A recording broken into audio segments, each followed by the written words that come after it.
because I'm here to give you a very broad overview of many topics in neurotechnology, but each one of you individually may be interested in different topics. So as we move forward today and even tomorrow, I think we have more time for personal discussion. Okay, so if you have a particularly, I want to learn more about this topic, I can try. I don't know about every topic, but you should provide some interest today, because in the afternoon lectures can get a little bit boring, so I'll do that discussion about careers and other topics. Okay, so be prepared. I'm here to help you, and you know, if you have any curiosity, new career goals, scientific things you have heard about, make it personal. Otherwise, you know, you'll get a lot of broad overview, and for you, how does it help? Okay, so each one, I'm here to help each one of you. Okay, so today again we go back to the BMI, and since it was towards the end, I want to review the different topics in BMI, brain-machine interface. So today, as I said, there are about 3 lectures on BMI, and then we will have lectures on neuromorphic engineering.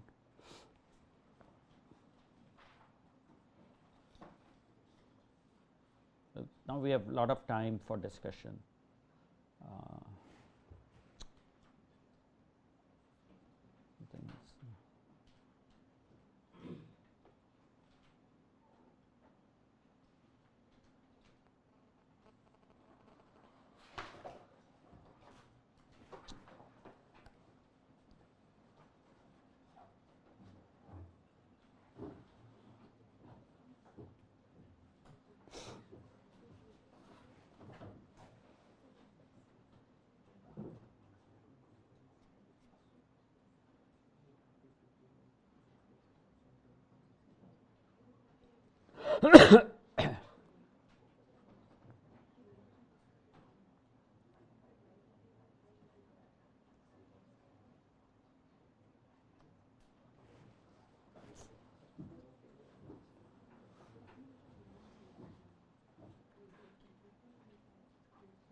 Oh, I'm having some problems with getting started.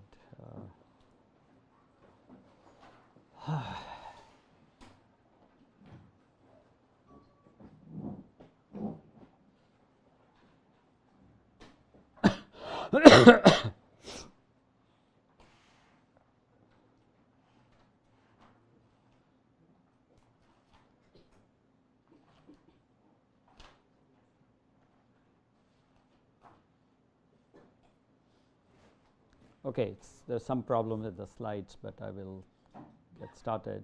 Okay, so as I said yesterday,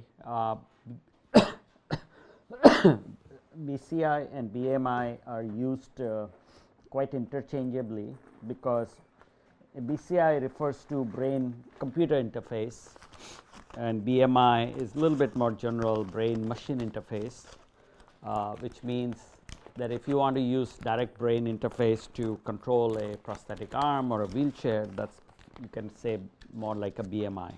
And BCI is really using computer cursor for typing and using for gaming and other application.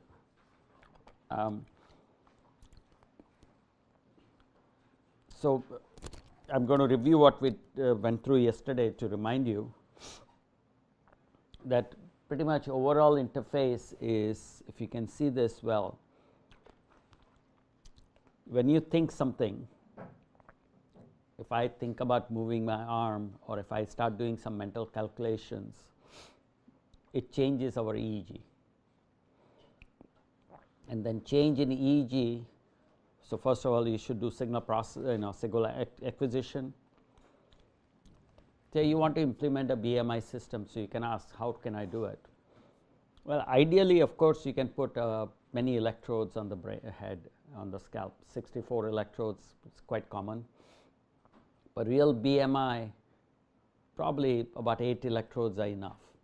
But even more practically, people now use these simpler dry electrodes, that's they're called. But if you have ever tested electrodes, they tend to be wet. They have a gel to connect to the skin. And a dry electrodes they don't need a gel, so the impedance is quite high. So they don't work so well, but they are relatively cheap and easy to use. So you may have seen some pictures of nice looking electrodes going on the head, and you get 2 to 4 channels. You can implement a BMI system with something simple like that. In US it costs for a few $100s, so you can imagine what the price is. It produces a lot of artifact. Every time you blink an eye, there is artifact, so there are a lot of problems with those things, but that's a cheap way to get started. So first thing is that you need to get those electrodes and then signal acquisition amplifier. Again, modern day they are very small portable systems. Eventually it can even go down to chips. You need to do pre-processing for signal, noise, remove a lot of noise. What are the common noise when you record EEG? So if you are recording EEG, eye movement is good. What else? One by one, sorry. Muscle movement, very good. And any jaw movement. Somebody else? Heartbeat. Yes, I had mentioned that yesterday, particularly like some very sensitive thing like functional MRI. Very good. Power line artifacts are all the time present. These 50 hertz and its harmonics, some radio frequency, all of those, the electronic noise, the amplifiers themselves produce low noise. So everything has to be low noise. So this is where the common mistake occurs. People think they can attach and then they record, because EEG is very non-specific at looking random looking. So you cannot tell the difference between real and noisy. So when you are implementing the good BMI system, it takes a lot of careful preparation. It's not simple. People are very, I'll attach electrode, ready to go. It's not at all that simple, and that's going to be one of the biggest problems, because it's really small signals. And a lot of the signals, motor sensory is on this in this area. So with hair, it makes it difficult to put electrodes there, so on. Okay, so you have to do a lot of signal processing and pre-processing for noise and artifact. Then you do feature extraction. Different ways to do it, right? Fourier transform and frequencies, wavelet transforms, entropy. There are so many different people use different approaches. Then classification. Do you want to move left or right? I mean, these are just changes. The brain cannot signal that I'm going left or right, but you can look for changes. And so that is the system. And now when you really implement, of course, you like it to be closed loop. Can you put the slides in presentation? Yeah, I know what you're saying. The problem is every time I'm doing it, it's crashing for some reason. So here I'm trying, and I know that the image is small, so I'll try to expand if possible. Oh, it came, at least on my screen. Oh, very good. Okay. I cannot look on the back, so if sometimes there is a problem, you can tell me. Okay. So essential principle of BCI or BMI is movement or other imagery, emotional imagery also. You can play that also. The other parallel option is that attention based P300. So which means on a computer screen you show different types of letters. So if you want to type, let's say somebody is completely paralyzed or ALS who cannot even communicate any other way and wants to say good morning, so letter G. So the trick would be that on a computer screen you flash lots of letters A, B, C, D, randomly until the letter G comes. Then you become attentive, right, because you want to say good morning, so G. So as soon as pay attention, the P300 pops up because it's different compared to everything else. So you capture that and lock in letter G. Then again randomly show lots of letter, then letter O pops up, and yes, I want it. So one by one you can start typing the letter. Let me ask you, I mean, first of all, do you realize it can be quite slow because you have to show lots of different letters, right? If you show all 26 letter one by one, at least that much time it takes. And how fast you can flash them may depend, some people can very quickly attend, some can't. Is there a trick you can imagine where I can speed it up? So, right now I am saying, so let me give you the hint. If I flash letters alphabetically, I go A through Z, right? So, every time I cycle 26 letters, and I can start from A through Z, and of course, G might come early and it is quick, but if it is X or Q, it might come much later. So, that is the speed will be detected. Is there a way I can speed up the presentation of the letters? One by one, sorry, somebody raise a hand. Okay. You can present in a matrix form.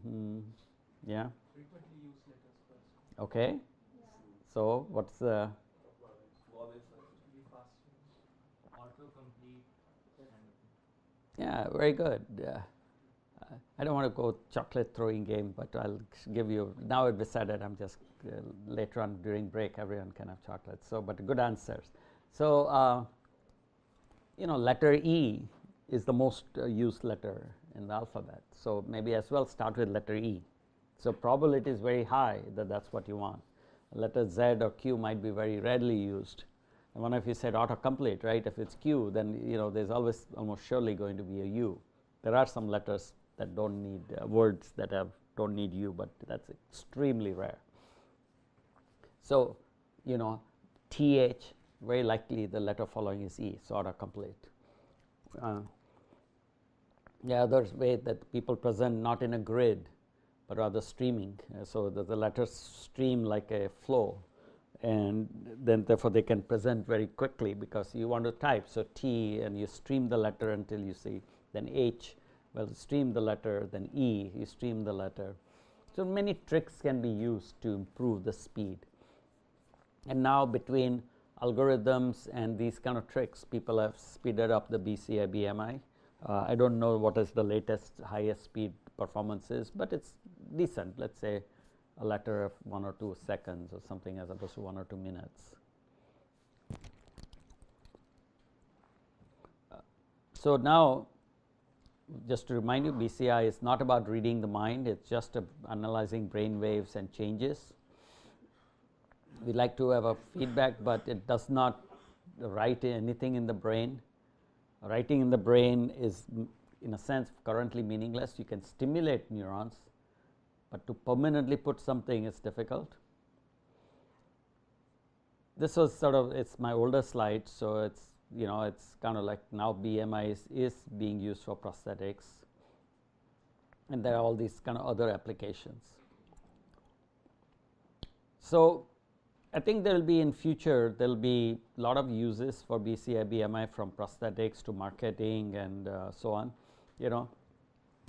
Imagine again in US, Coke versus Pepsi is our different types of hamburgers or different types of marketing tool. Make presentation to the person repeatedly and select the one that people react to it, P300 or synchronization and desynchronization. I gave you that military application where drones collect a lot of image, and if you want to, some plane is flying and so normal or enemy plane, which plane is this? So, again we are attentive. And somehow we recognize, right? I mean, when I look at any one of your face, I quickly recognize, but image processing and face recognition is very challenging. So, all the flashes are flashed as soon as I get, so Debasis' face, I can immediately react, and once I picked up a reaction, I have done a face recognition. By the way, how do you think brain recognizes faces? So,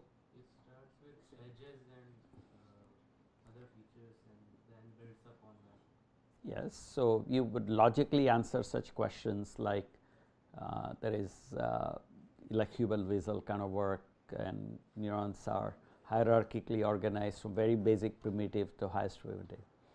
Well, it turns out that there are very specific face recognition neurons.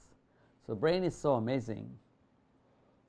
some people joking as a grandmother neuron, which means there are some neurons out there, they will be active only when face of the grandmother is shown, nothing else, not even a face, not even anything else, just grandmother's face. It's the very hierarchically probably highly specialized neuron who has a perfect recognition to one person's face, but that takes a lot of rare searching for neurons till you find that they are only active that way.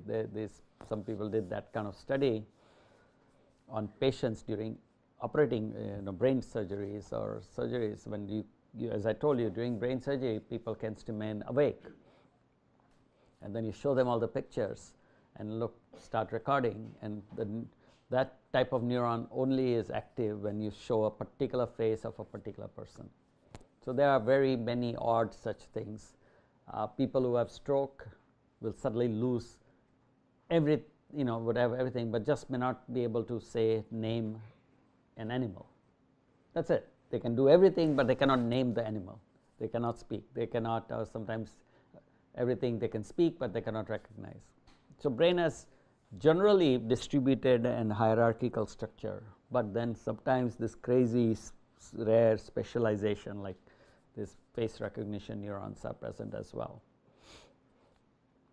Yesterday or day before, I was talking to somebody who talked about one-shot learning, the fast, quick learning, right? AI, where big data learning, you require thousands, millions of repetition. But that's sometimes not how we learn, right? It's one-shot learning. We see it and we remember it forever, particularly if it's a kind of big shocking event. If you have ever seen a leopard in IIT Bombay campus, and first time you come across, and oh my, you're so scared, you'll remember that leopard for the rest of your life, right? And it needs only one picture recognition. So maybe there are those kind of face recognition neurons or some very powerful memory circuits. Amygdala is a part of the brain that's related to fear. So if your face is associated with the fear, you'll remember forever, right? So the brain has that organization, and I'm mentioning all this first of all so that you have this wonder of the brain, how amazing it is. But other is that's maybe how certain things can be implemented, even in BMI, right? Certain things just will elicit a reaction.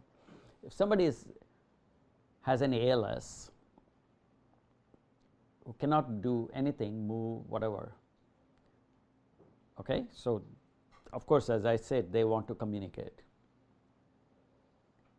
But how would you set up so that they could communicate to the world? What kind of a display or keyboard or something you would present? In this case, usually display so that they communicate. Visually what? So I don't know what you mean. So let me clarify my question. Would you set up this computer screen as alphabets? Because they can't do anything, so you have to set it up as something. So that they can communicate with alphabets, or would you set up the computer screen that they see some other way? They should have alphabets all around on the screen, and at the center give a pointer which can track their eye. Okay, yeah, that's an additional, but let's stay to BMI. But yes, you can do eye tracking. It's partly reliable, partly not, because you can go all over the place just for curiosity. And how do you separate intended movement from unintended? So in BMI, the idea is not to use the eye, although I accept your point that combining eye tracking and EEG might be useful. But let's stay with the idea that what would kind of presentation of the screen? Yeah, so cursor is the same thing like alphabet and then cursor. Yeah, that's the principle of BMI. So maybe I'm not forming question well, so you're not understanding. Well, if I'm completely paralyzed individual, maybe the first thing maybe I want is food. So show a picture of food. You don't have to type up, I am hungry, right? So heavily used images can also be shown on a screen, right? Food, water, go to toilet, it hurts, move me, whatever few highly used pictorial scenes can be put in there too. So my point is, be very imaginative about the kind of BMI system you put together. It doesn't have to be rote learning. What has happened is actually the people, some groups who have initiated a lot of this BMI work have created databases and computations. So, when some of you folks who are just getting interested in this kind of work, you have tendency to read and follow that and acquire that and say I will also take part in it, but that is sort of old fashioned, something new. When you like to do research, try something new, something very fundamentally different, so that you add knowledge. Okay. Are there uses for BCI for healthy people? So, do you think, when do you think we will be using BCI, so that Professor Debasis and myself, why do we need to talk? Let us just do BMI to BMI talk. Is that going to happen? Yes. Yeah. When? So, what is the, we are speculating, right? There is no way to verify. Some of you will say yes, some of you will say no. Yes, people are either bold and imaginative or have a faith in future. So, we can't verify this. So, that is okay, we can just speculate it happen. But what is going to, more important question is, what are the barriers we must overcome so that it is realistic? For anyone who has set up the BMI system, they know a lot of the limitation. I have already told you a few. Making and attaching electrodes is hard. So, is there any way that I do not have to attach electrodes and I can pick up brain waves?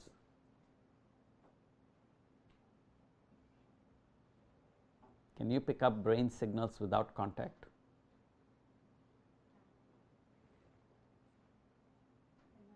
Yeah, magnetic field.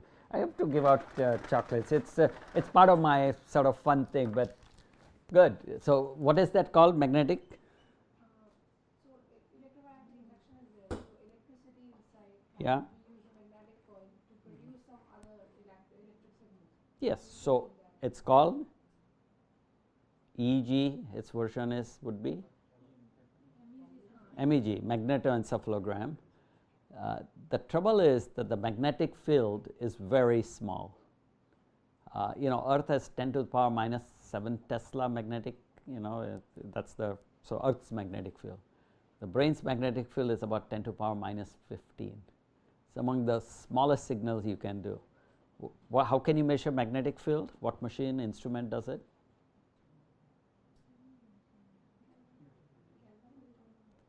Well, no, I mean, you think it's a magnetometer, but what kind of magnetometer?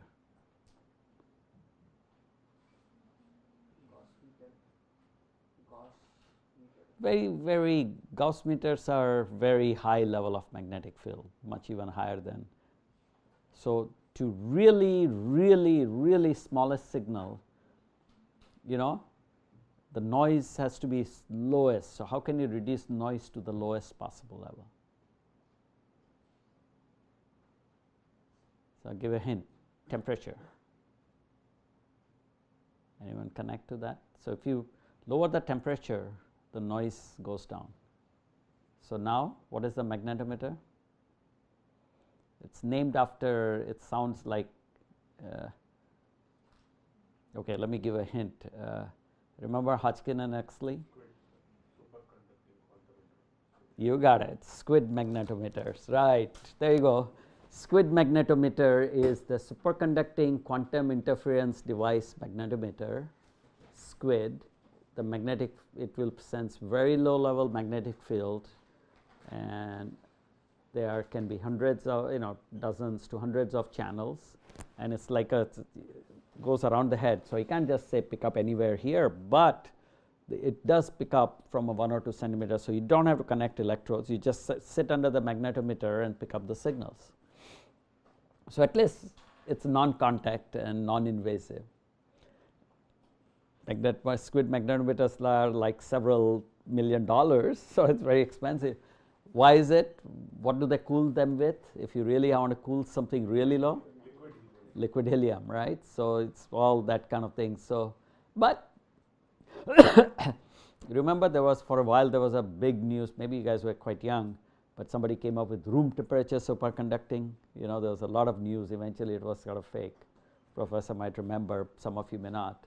There was a lot of hype that you can do superconducting even at room temperature. If such a breakthrough were to occur, then we would have low cost magnetic field sensing, non-invasive, non-contact. So that's why future of BMI, we have to keep an open mind. So that's one. The other, what is the other limitation? Like, what is the problem with BMI related EEG? Noise. We covered the noise, which is one kind of filtering and all that, but what is the other kind of noise? You cannot focus, right? Or right now I'm speaking and you're all very attentive, but everybody is speaking. It's very difficult, but we did come up with some algorithms for speaker independence, speaker separation, multi-speaker, we can separate it.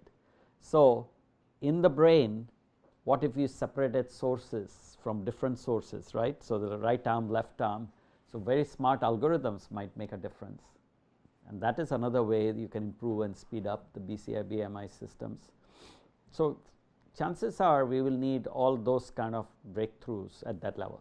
The fact that my brain signal is interpreted, and if we are having a limited vocabulary, I told you yesterday, right, from functional MRI you can reverse engineer limited vocabulary, because the brain scan may look different.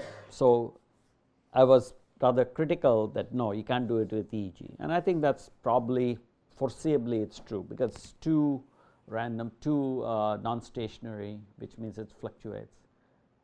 But at some point, just like speech recognition, we are able to see the signal from the speech. When I give you digitized speech data, it will look equally digitally random, but we know we have the knowledge of the language, English language or any of the Hindi or whatever, so that we can now segment words, the letters, and make a meaning. So can we take EEG and learn to segment it that way? So there is room for these kind of lot of advanced work. And then the hardware part that if once it's decoded, I can do wireless. The wireless is received on the other side. Probably easy to do. Then when it's received, he can hear. So Google has now come out with these headphones that are, they'll do the translation.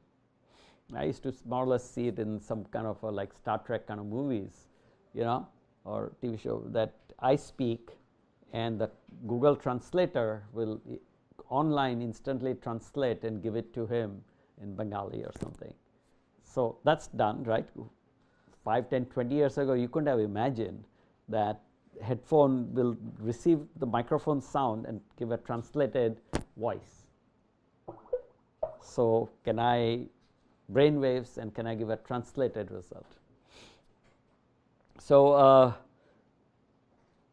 think we could pause and say, what is really realistic BMI application? What will, somebody yesterday asked me about the Neuralinks and Elon Musk company. By the way, there is a very interesting anecdotal story. There is a colleague of mine at Case Western. He said he copyrighted the word Neuralink and many other neural something or something, and then Elon Musk, those people bought the copyright to that word, so made some money from it. So if you want to be smart about it, maybe you can copyright some of these words. Who knows, somebody might use it for their future company, kind of like, imagine if you had copyrighted the word Google and they had to have it. Of course, Elon Musk directly didn't go it was indirectly, so he didn't know how to price it. So he keeps talking about it looking like he didn't make too much money. In hindsight, he might have more. But anyway, Neuralinks is investing in BMI. So I was skeptical, but that's my bias. I thought it was a lot of hype. How many of you think that BMI has a great commercial consumer application? And if you say yes, tell me. Go ahead. Same brain-to-brain communication sounds really good to me. Okay. Brain-machine interface will have a commercial benefit for first input. I understand, but let's imagine. Okay, I understand. Let me reform the question. I'm a venture capitalist, a rich banker, whatever. I give you $1 million, 10 million, whatever that you like. I want in some foreseeable future, I want to make money. I don't want like general purpose, let's save lives, make world good. I want to make money. So come up with this some realistic notion. Realistic meaning people want to make money within 2, 5, 10 years. They can't wait too long. So if we clearly seem to have investment from Neuralinks, I've heard press stories about Microsoft has been investing in this area. So if that's the case, what kind of problems or application are they imagining? So be very specific. Running a manufacturing industry sitting on a chair single-handedly. Sorry, a little clarify. A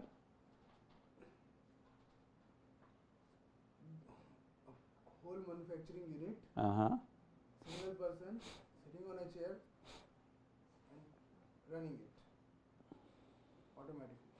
Well, why do I need to look at my brain waves, and why would that? No one is using, no workers needed. Yeah, but that's like robotics and automation. So when cars are traveling, if anything sudden can give P300 Tesla cars or automated agents in car or any other thing, they can make human engaged interfaces with them. Okay. Like lie detection, fast communication, lie detection. Okay. Addition of some new thing like wings, something which can help you fly from one place to another place. So why BMI? I mean, that seems like. So you are able to control it in a better way rather than you buy the whole instrument like a car or something. Here it is all compact and wherever you want it. Creating a collective intelligence. How would that work? I mean, the brains will be connected seamlessly, and communication would be there. As the major problem is with the communication, what we are actually trying to say and what the other person is hearing. So it would be seamless. So better productivity, creativity. Well, going back to my formulation of question, I'm giving you $1 million or 10 million in 2 to 5 to 10 years. Give me a product so I can sell. So do you think you can deliver this in 2 to 10 years? Okay, it's all speculation, so I don't want to dwell on it, but think about it. So in the short run, I would focus on the devices that you mentioned about, like the neural process, retinal processes and the ear processes. Leverage the profits that I get from this to build more futuristic devices. Well, that's an interesting business option. Make money so that you can do something long term. Regarding the brain, you can have an implantable chip which can go inside the brain, and that's going to be hooked up to the Wi-Fi, and you're going to have your data processed on the chip and then sent to the Wi-Fi. And on the cloud, you have, you can revolutionize this social media marketing. Amounts to a lot of ROI. Yeah. So some of this we are getting into the hardware part of it, which is that it'll have to be, the whole thing will have to be implanted, which raises another question: how many of you in a consumer level will get brain implants, brain surgery and so on, and then via Wi-Fi or any kind of wireless communication as opposed to having to run the wires. Yeah. It can enable new forms of communication. Which is New forms of communication. like. Language is basically a reduction of what you want to communicate. I mean, it's a part of what you want to communicate. So basically, if two persons have neurons, there's so much which can be communicated according to the will of that person. Okay, new forms of communication. Okay, so you see what I'm saying is that you are beginning to think. Am I going to put my million or 10 million on any of these things? I don't think so. I'm not even investing my chocolate in it. And I don't mean to be critical of you. I think you're all, I'm glad to see you're starting to think. But this is one of those kind of frontiers where such unknowns exist that the large scale kind of consumer type application that can make a lot of money isn't really out there. Even something very obvious like virtual reality, augmented reality hasn't really started to make a lot of money, right? At the moment, I mean, it's a lot of hype, a lot of hardware is available, but in a way it is still, the quality and utility is still not there. I can play games in 3D versus on a screen. People are, and then there are a lot of these phase lags and delays that prevents people from enjoying virtual reality for long. So it's evolving. Yes. So many people said that language is always a barrier. Can we eliminate because nothing has meaning if we don't attach a language to it. So how can we eliminate that barrier? I don't think it's possible. Well, it's along the line of what you were saying. Go ahead. You can basically communicate what you're saying. But if there is no particular language to your data, how can we? We don't think in languages, we think in images kind of thing. Like Brain machine interface, it will actually transmit your thought pattern directly to the So anyway, just for the purpose of people who listen to the recorded thing, a lot of these ideas that we are communicating using certain construct which we call language, right? And in fact, different countries, different regions have different languages, but it's a kind of construct. And certain things are alphabetical, but there may be languages that are not necessarily alphabetical. They certainly have a totally strange grammatical structure. In Amazon basin, there are a lot of the old tribes. They have completely bizarre structures, and they can work bizarre from our point of view. That is, like some have no numbers or numerical methods, and somehow they survive. So you have taken that idea further, that we don't have to use language as in the way we see it, so that a BMI forces BMI into ABCD, and then we can communicate, which is obviously not very effective, and it's very slow and so on. Then one of you mentioned that maybe we communicate in a way through imagery. We have a sense of, right? I mean, when I look at his face, I mean, I'm looking at him, but I'm not constructing a language. DEBASIS, IIT Kharagpur professor. I have a very complex instant reaction of the professor, who is somebody I can quickly recognize through the face, and I have an abstract thoughts in my mind about who he is and what he does and so on. So there is a lot more than linguistic breakdown of thoughts, right? That thought is something much more powerful and abstract than words, letters.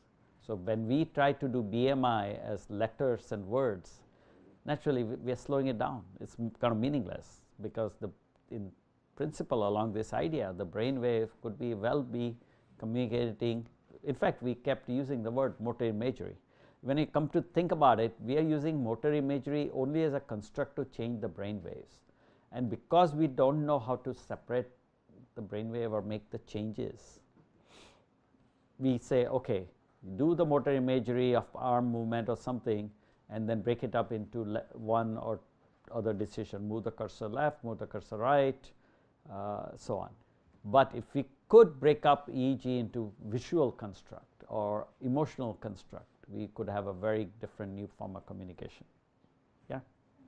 So like, for example, if we have a patient who is paralyzed and cannot walk and do their own works, and when he or she is alone in the home and wanted to operate a TV or a fan or something like that, can we use this BMI to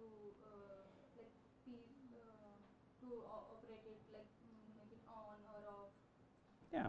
So this is kind of suggestion. You, of course, you brought it now to much more practical reality, that completely paralyzed ALS person alone at home or something may have BMI, and with thought they can control. This area called IoT, Internet of Things, is about all appliances are internet connected, and somehow by your phone or voice or something you can turn things on and off.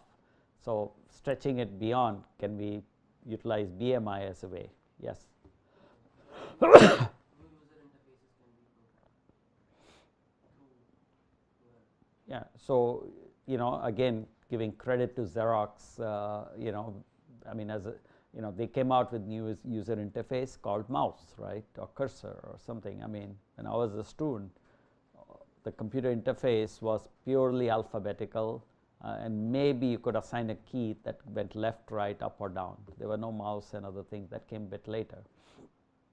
So you can't even begin to imagine that era. So now you've seen very heavy use of touch on phones and pads and iPads and so on.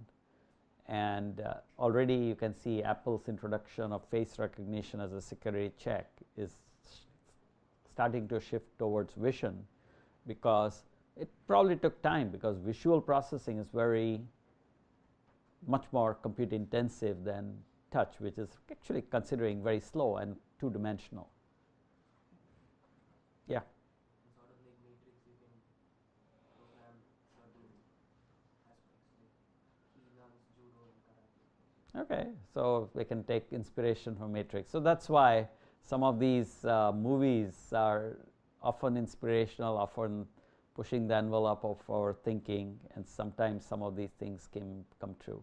Good. So you see how you can start thinking about these topics, and somewhere lies a spark of imagination that will make some of these, you'll find out what in a marketing language they say called killer app, right? Something that people just have to have. And maybe it's possible to get there. We'll still need a much better quality hardware. So kind of time we spent yesterday, and I could have spent a lot more time teaching you electronics and so on. Then we can imagine designing and building electronic systems, wireless devices, implantable chips, and all of that can go into miniaturized, simpler solution. It's like everything when it got packed into phone, which are today, they are so capable, they are like supercomputers of the past. So the hardware will be one part of it. Actually, first and foremost would be the sensors, the EEG or other form of brain sensors. Other than EEG and MEG, any other way to tap brain signal? Infrared?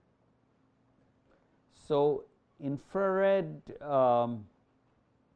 you can elaborate, you're in the right direction. Well, that's right. So you're all now starting to think about optics as a way to do it, right?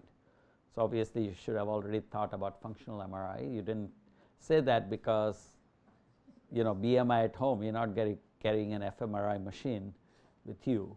But what if somebody did build a portable fMRI?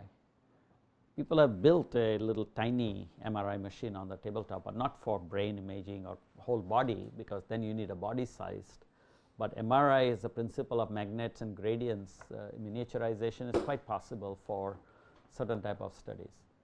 So fMRI, and then certain optical techniques. So what is the optical technique by which, what is the principle?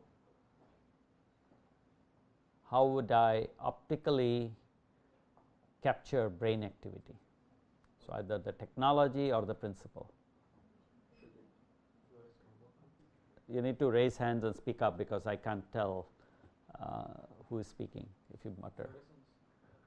Well, fluorescence is a little different. So fluorescence is, you have to still excite by laser, and then fluorescent light comes out, and then you can light up and you can see neural activity. So the fluorescence approach is good for basic science, but not necessarily like for BMI. So we don't want, and fluorescence means you have to put dye, which is generally a bit toxic, and you cannot put it in the brain. It's more or less for basic research.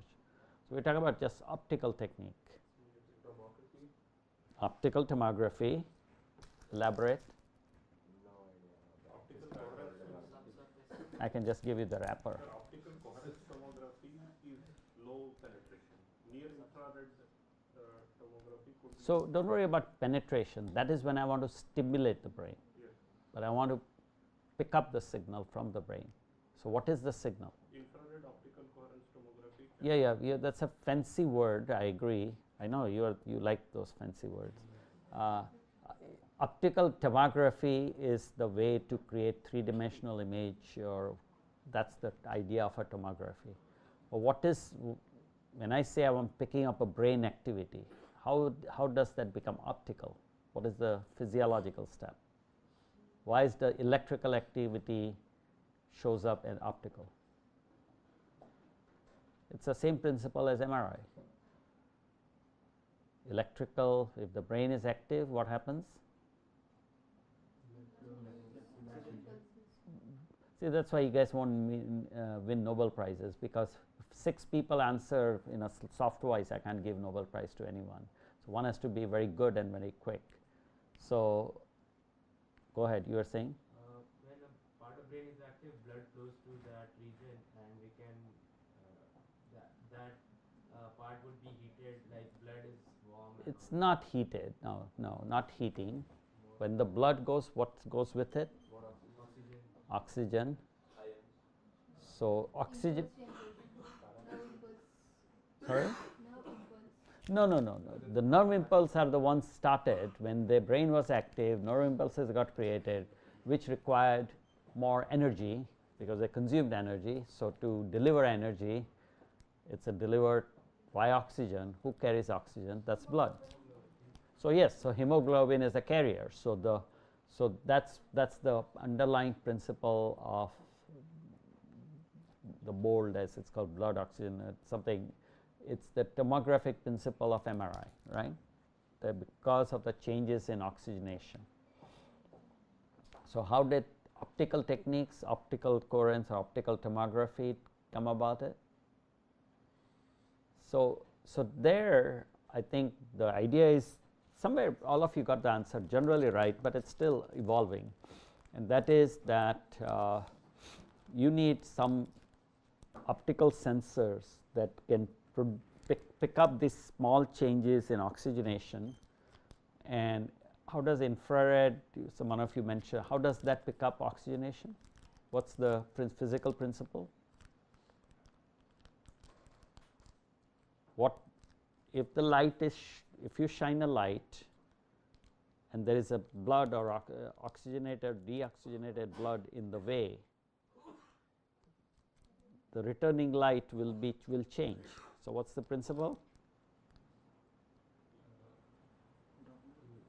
No, not Doppler. Doppler is for sound and all that, right? So you transmit some light. I put a little laser light here, and I pick up a signal here. So in the meantime, the light has traveled into the brain.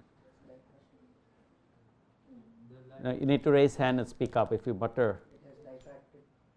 No, diffraction, all that is, it's scattering. Yeah. Reflected, displaced. Since the certain wavelengths of the light would be absorbed and Yeah. So good. Sorry. It's just fun to throw in.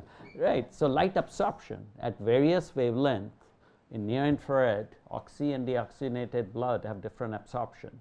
So light gets absorbed, and now you can create a tomographic optical system. So there is actually a startup by somebody who has been extremely successful entrepreneur. She has there is, I think, even a TED talk from her and something that I remember listening. Didn't tell any of the technologists. A lot of hype like in TED talk, but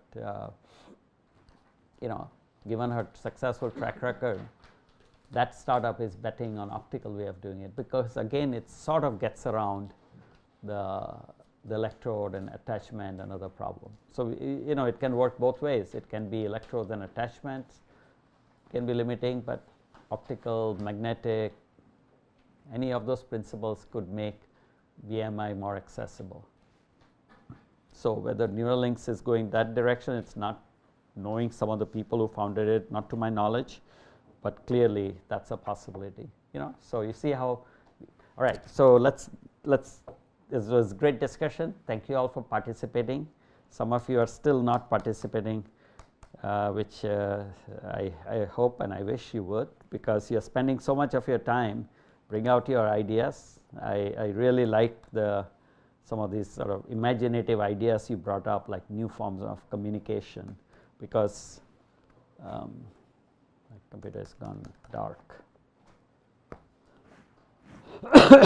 And so this is where imaginativeness comes in.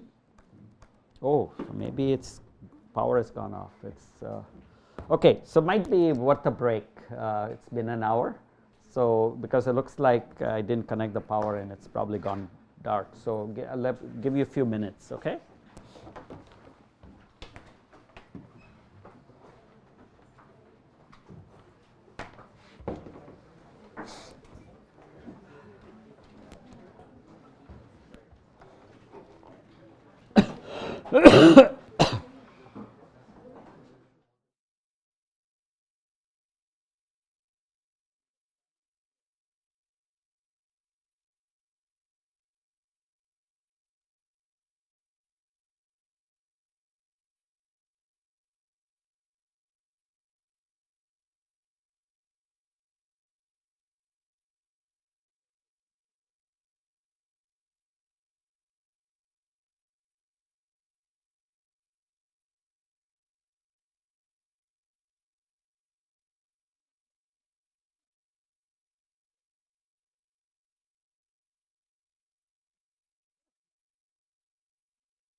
So, you know, we can think about what are tempering issues that limit such fields, right. For example, implantable systems means brain surgery. For EEG based BMI to really work, some serious issues of electrodes and such technologies have to be, so now you can see it's good. So, electrodes and such technologies have to be improved. Like any cutting edge new technology, the BMI also needs killer app, really significantly meaningful applications that can create powerful use and powerful applications. Otherwise, you know, it's a bit of hype. And all of you, I want you to take some valuable general messages from this course or these modules, right, that learn to develop a good judgment and appreciation of what's interesting and important. If many of you are undergraduate or even graduate student looking to do research, enter things knowing, you know, judge and value. Just because there is a BMI hype, it's not going to suddenly lead to application, or if you are BMI, you will suddenly solve clinical problem. It's good for some things. It does have amazing potential, perhaps if we figure out interfacing to the brain, but there is a big gap between application to ALS and everyday BMI. Okay. All right. So, let us move forward with the kind of typical basic stuff. This is the system is okay. Let us see. Yeah, I need to go. I was going to go into screen saving mode. Okay. So, now I will just move fast because it was something we had reviewed before. Just step by step implementation, which is the DCI. You are going to need connection to the brain, which is non-invasively through the scalp, invasively using microelectrodes, etc. More likely for neuroprosthetics, because you need some precision control, the applications are likely to be invasive. At least currently top tier research is to implant microelectrode arrays that are invasively implanted. There are people who have shown EEG based exoskeleton for walking and so on. Okay. It is generally still very slow and it only has certain limited application, but it is quite emerging. So, step by step data acquisition and signal processing, we talked about different types of noise sources. So, you need to BMI, particularly this neuroskeleton kind of dry electrode type systems, full of artifacts, eye movement and all of that. So, you have to be very careful to do good digital signal processing, then feature extraction, because it is mainly about looking at changes from motor imagery, and then specific algorithms for applications, like what are the applications such as open and close, a prosthetic arm and so on. Okay. So, there are a number of different types of stimuli you can give, auditory, visual, but more often this is by motor imagery based. I hope every time you see such pictures, you get to know the brain that is organized. A lot of our BMI, I mean our thoughts and imaginations and higher intelligence associated with prefrontal lobe, the speech areas, but for motor imagery and all of that, we go into the central sulcus region where there are these motor and sensory regions of the brain. There is a visual cortex here. So, we are going to most likely pick up signals from this area. And the whole idea is that imagined movement, imagined emotions, P300 are the signals that we will use. One of the things in BMI, okay, I open and close, that is fine, but what if I want to through BMI control fingers that can type or play piano?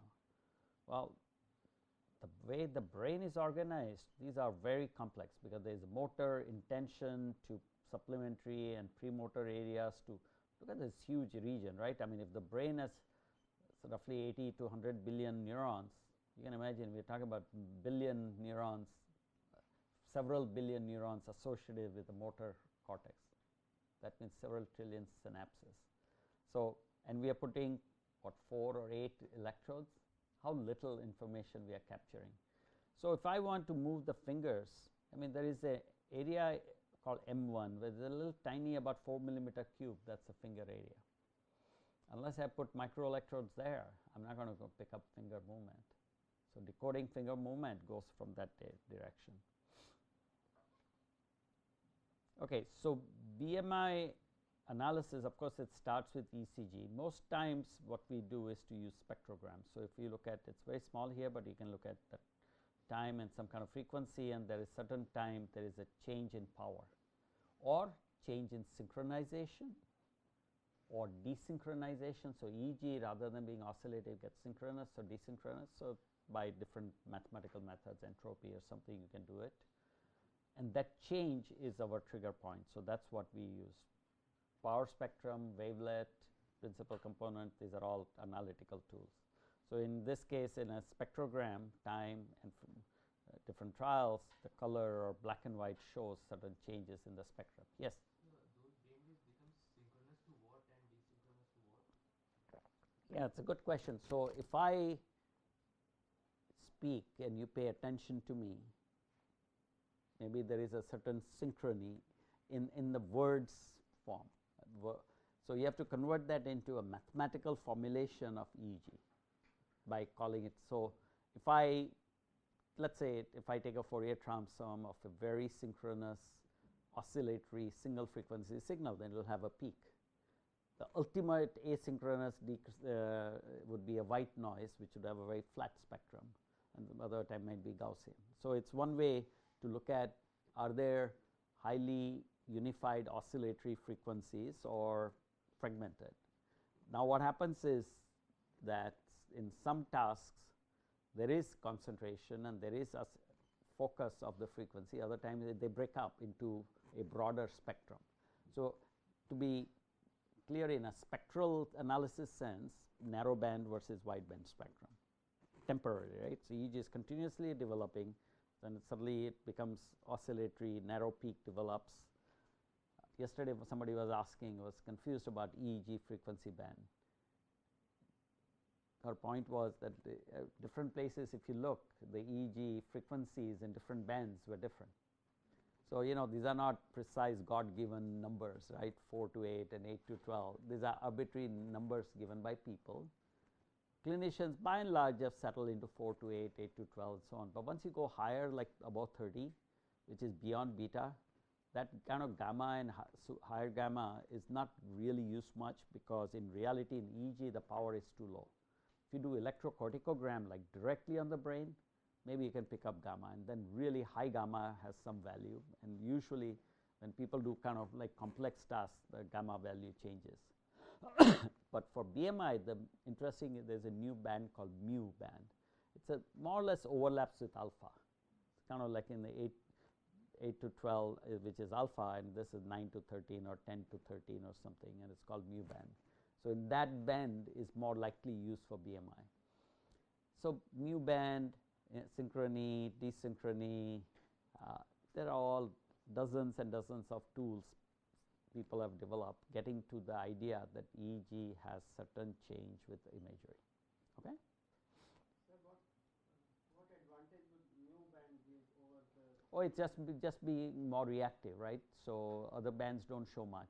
So, when people have done BMI, they've initially it started with seeing more alpha, and alpha, if you look at low frequency, it looks more oscillatory or more synchronized, or some change in beta, which is very high frequency, looks more desynchronized. So, earlier on it was like alpha and beta, and then they narrowed down to a smaller spectrum of alpha where control of BMI was better. So, it's called mu band, but it's a word language they've given to that narrower band. Okay? Could you please repeat the pedantics of this slide? Yeah, so it's not a very good slide in terms of resolution. Let me see if I can get out of, well, it slows down if I get out of the show, and I'll blow it up. So, it's a good question, because you say, well, how do I step by step implement something? And essentially what you're dealing with is time varying Fourier transform, right. So, if you have an EEG signal let us consider that this is in EEG, say, although they call it event related potential, because what happens is this is EEG. See, you look at this, correct. So, what happened here, EEG is fluctuating, right, and then there is an event related activity, light flash, phase, whatever, and you saw change, and you are back to this noisy EEG, correct. So, now how do you analyze such a thing? So, this is what I mean by time varying and noisy. I use this word cautiously because for high powered theoretician, these are not correct use of word. It is not noise, it is non-stationary, it is not random, but it is a random signal process, if you like. So, EEG can be modeled as some kind of random signal process which looks random, but actually it can be fit to some kind of autoregressive parameter, if those of you understand what I am saying. It is a way you can model it, mathematically give it a structure, okay, because it is not total noise which is unpredictable. It is predictable because you can see some of the oscillations there. So, I need tools to analyze it. So, I can do Fourier transform. Generally by itself may not show until something will be seen here, correct. So, then let us create a short term Fourier transform. So, what is a short term Fourier transform? A Fourier transform is done on a chunk of data, you know, whatever 1000 samples, call a Fourier transform. So, 1000 sample might be here, then you take an overlap and take a second segment, the third segment, and keep on doing it. So, if you did that, you create what is called spectrogram. Okay. A spectrogram is essentially spectrum frequencies with time. So, this is the time, this is the spectrum. So, you see the frequencies, and color would show the power at different frequency. So, what are we seeing? During that ERP event, it could be P300, it could be that ERP event, something changed. So, what changed? There is some increase in power, guess where? Around mu band, that 8 to 13, 10 to 13 hertz range. Of course, it is not highly localized, and as I said, BMI, people have used alpha waves 8 to 12, you see it is pretty good, or beta, which is again 13 to 30, it is pretty good, and then there is gamma, which is on the higher side. Kind of there is a gap in between, we do not know why, but it is there, and there is high gamma only if you have ECOG. So, I want to capture this change. This looks a little cleaner than this, you know. So, it is showing me a way to detect the change which I am associated with signal to control a computer cursor or a robotic hand or a wheelchair. Okay. So, basic tools are spectrogram. Now, there are many ways to get spectrograms, and there are many ways to decompose the signals, as I said, wavelet and this and that. There are classification techniques, so that you can classify and break it into clusters and derive more information. Okay.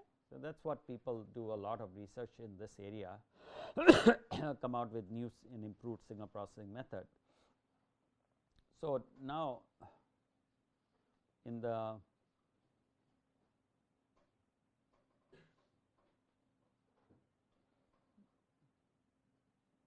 so you can see now the full time varying spectrogram time, and these are trials. So, in this case now first trial, second trial, there are all kind of continuing response, but you can always tell that there is some response here, and there is a potentially some suppression which is more white and something more active after the stimulus.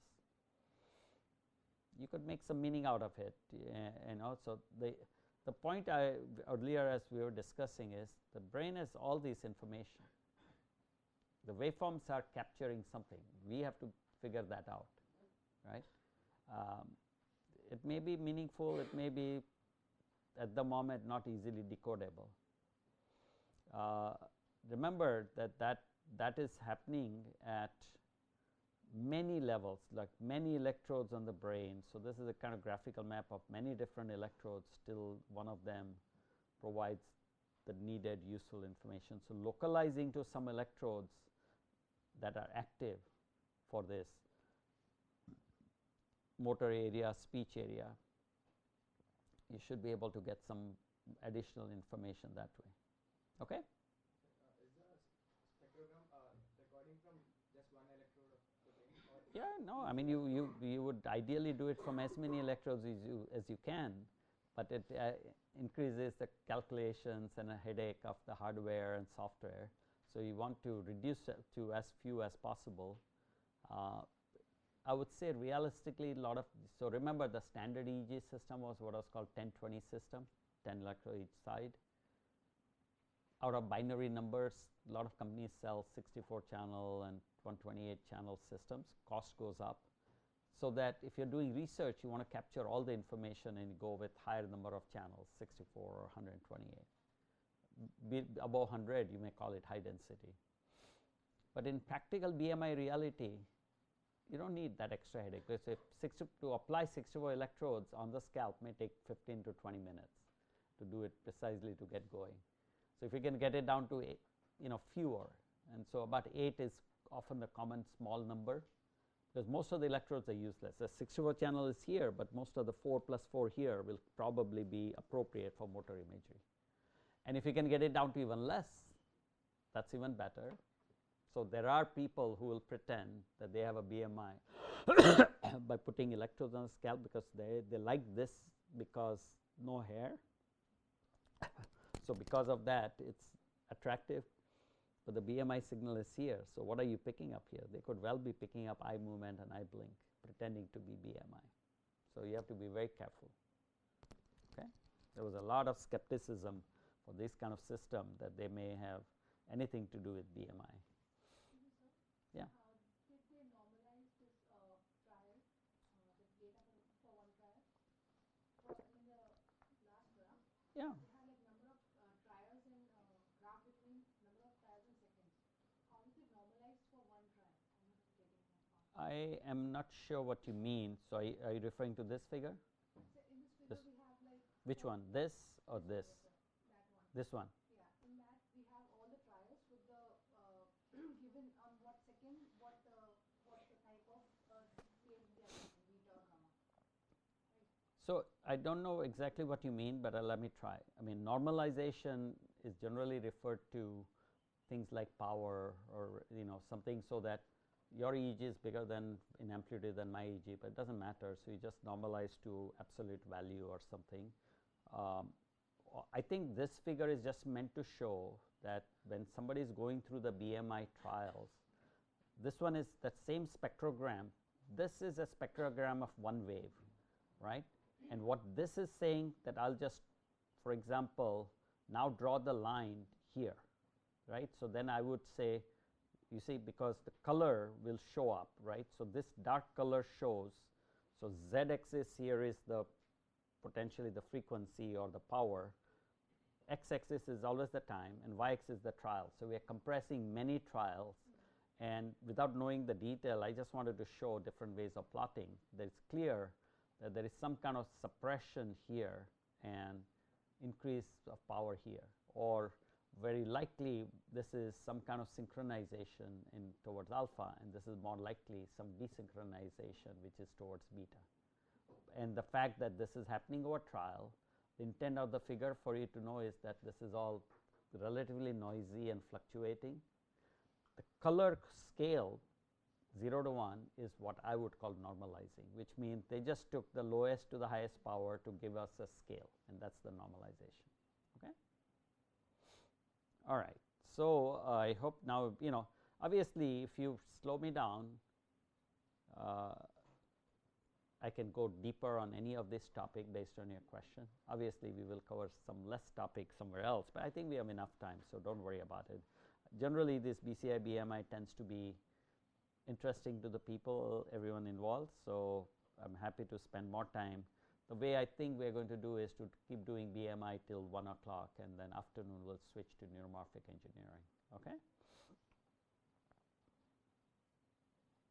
Yeah, I'm switching to the screen mode. Okay. Not yet.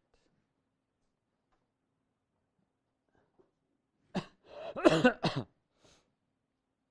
think I need BMI for my slideshow presentation. Oh, it crashed.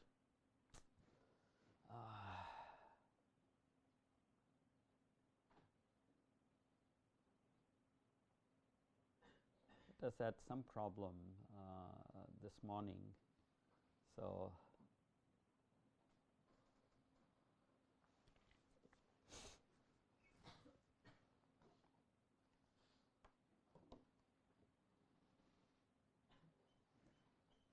okay. So, now moving forward.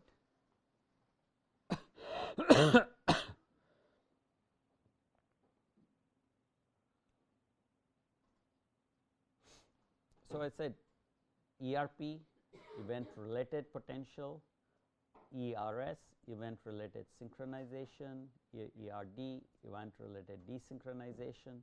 You saw the frequency band. So, when you close your eyes, when you relax, you get more alpha, which looks and feels like synchronization, nice oscillation. ERD, the saying is when you move the hand or something, there is a decrease in the mu rhythm. That's a small variation on it. I do not know the historic reason for it, but it shows some desynchronization. So, whenever if I have a sine wave and if I add another one, it is going to look stronger, better, like evoked potential looks cleaner. But when lots of signals are overlapping, when you add it up, they look smaller. So, desynchronization refers to more range of frequencies, less oscillation, averaging reduces its amplitude. So, desynchronization shows up at all of that, and depending on your signal processing, minimally you look at amplitude, then you can look at Fourier transform and spread of frequency, then you can look at randomness. Okay? So, this kind of techniques, and what I think it's referring to is that lots of different researchers optimize or develop different tools. So, now for doing the BMI processing, what this brings up is you need to do spatial processing. You need to find which particular, I mean, I am assuming it is here, but what if I am doing emotional imagination? Then it may not be very heavily localized. So, it may show up even in frontal lobe for all I know, right. So, then it might, those dry electrodes that are on the temple and all of that might work. So, you need to find where is the active region and then extract features. And so, in this case, you can see that there is a reduction in the power in some of the frequencies around, again, mu band or something. Then I mentioned yesterday, if you can learn to do multiple motor imageries, left hand, right hand, foot, tongue. I mean, it sounds simple, but it's very hard to sit and try to think, right. Imagine left movement. Your mind is still wandering, right. I am sure each one of you try for a few seconds. You can keep your eyes open, which is the way realistic BMI is going to be. If you wish, you can close your eyes if your eyes open and see. It's kind of like the principle of meditation and all of that, right. It's the same thing. So, see if you can sustain clear, simple motor imagery. So, please do the experiment and say left arm or a right arm or tongue or foot.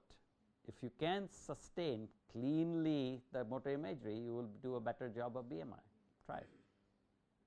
So, please do a real experiment. Can you do BMI? Maybe then there is a research topic, could people who are better meditators can do better BMI. Can you sustain clear, controlled imagery of an arm?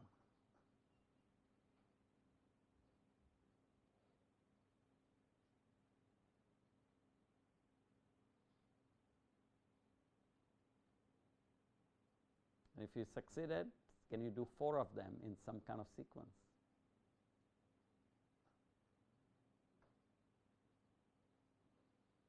Be honest to yourself.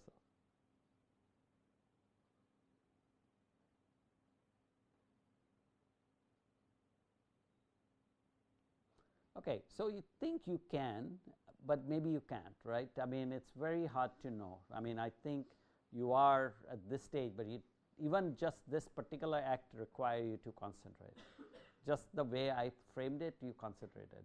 In real life, an amputee is moving around, doing everything else, listening to the world, going in there, and on top of that doing BMI. So, it's kind of hard, okay? And that's why the technique is not ubiquitously ready for complete practical use. I'll skip this slide because a lot of small fonts, but basically it says about invasive and non-invasive. You can invasive, you record from single cells or multiple, or putting a microelectrode array in an area to record from few hundred neurons, but maybe from many neurons, and I'll show that those things a little later. There are many types of signals, microelectrode spikes. There is something called local field potentials, which is sort of filtered version of cells, and so on. Okay, so EEG, ECOG, single unit activity, multi-unit activity, and local field potentials. So these are all invasive with microelectrode. This is also invasive, but on the subdurally on the cortex, on the brain, and this is on the scalp. So in 3D space, it's EEG, ECOG, and intracranial, intracortical recording. Obviously, this has a low resolution, but non-invasive and safety is higher. This is invasive. So I'll skip some of the EEG recording part, since you by now we've reviewed this, the alpha, theta, all these waves. EEG recording techniques. See, this is what is called high density electrode array, right? So traditional 1020 system is evenly distributed, but high density electrode array all over the body to capture the entire 3D. This is where people might who want to do source localization. Where is the source of the brain activity? Then the more electrode, the better, so you can get to it. So BCI BMI has been used now like this wheelchair control. So I don't have a video of it, but here is this person is able to navigate around all these obstacles. And what they built up here, if you can see, read it. So this is the, I hope you can see it, dry electrodes. So EEG. This is the kind of amplified system, and then entire signal processing system, and then the computer. So it has been used for functional electrical stimulation. So in this case, again, I don't have a movie, but you can see the whole sequence where the person is thinking about it with the EEG cap. That thought is converted into action, which is stimulation. So they apply electrical stimulation to the patient's arm, and you can see that is either this is a paralyzed individual, and you can see that the arm or the hand is showing some movement, or arm, it's now picking up a cup, because electrical stimulation is used to functionally activate the muscles. So this is a very viable application of BMI, thought to action of the arm. Everyone understand? This is a very very popular area of biomedical engineering called FES, functional electrical stimulation. Basically, you need an EEG system, an electrical stimulator for the arm, and then of course you can have it wired or non-wired. And then I know one or more of you are doing rehabilitation. This is doable. Yeah. Cutting edge is of course to try to do this through fully invasive, because then you can get even more precision than the big muscle like on and off or something. So the BCI has I'm having some problem with slides, but it has been used for robotic control. Just for demonstration, I think my video is not going to work. We have used it for gaming applications. I'll skip it. But very beginning, I think I showed you this video. Oh, do you remember this, right? The video of the prosthetic arms. So I think some link problem, but the prosthetic arm, robotic arm, can be opened and closed for this. All right, we're going to see this video later. So there are many ways to, this would show that not only do we need motor, but sensory feedback as well. So who knows what other BMI application, searching and browsing. It's quite doable by moving a cursor, clicking and pointing. All right, so quiz question. Yeah. Before this, I just wanted to ask, these are studies on spinal cord injury, where tetraplegia, what they showed, where the brain is normal. So suppose like stroke or head injury, where the brain itself is abnormal. Wouldn't the waves be abnormal already? Yeah. Okay. So the question is whether when the brain is abnormal, stroke, dementia, would it work? So first of all, the main application, just to reiterate the past to the present, was like ALS and then tetraplegia, which means all 4 limbs, right. So they're very high level spinal cord injury. Then we generally, often spinal cord injuries are low level, so only legs maybe, but legs and arms, and now you can't even move properly the head, then you don't have a simpler way to communicate, and that's why BMI is considered useful. But the thought here is the brain is quote normal, which may or may not be true, because it does constantly adapt. So it may lose certain, when the brain is not being used to move the arm, it will, that area will atrophy, it will potentially reduce its response. But going now to stroke, where there is actually a damage. So stroke, I don't think, I mean, people have generally used a BMI for stroke. There isn't significant reason for it, except you can now use it differently. In a stroke, one application may be that you want to move the arm or leg that has been affected by stroke. But other application may be that through mental imagery, by initiating desire to move, you make neurons more plastic, adaptive, engage other neurons in the nicety. This is very important for you to understand, that in the brain there is no physical rewiring, but there can always be functional rewiring. You know, so functional means some other neurons in the neighborhood take up the task. So with that kind of functional rewiring, so BMI may allow, BMI maybe could be done from non-affected regions of stroke. So stroke damages some small area, then around the surrounding it is called penumbra, and that's more active region that can be trained to take over the job that was lost. So the idea here is, would BMI facilitate that? So, you know, because you have to use it or you lose it. So this is potentially a stroke application, but it's not very popular. All right, so it's question.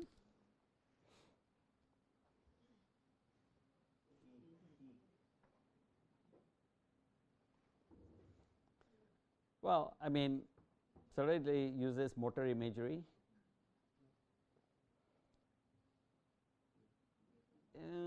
Maybe, I mean, you can construe that as a reasonable answer. Okay, I mean, these are all kind of secondary to all of this. Okay, but most common approach is motor imagery, and it utilizes spectral or other parameter changes, but not due to alertness. It's not about alertness. So really, the answer would be A. EEG analysis. Okay. So these are all different techniques, all of the above.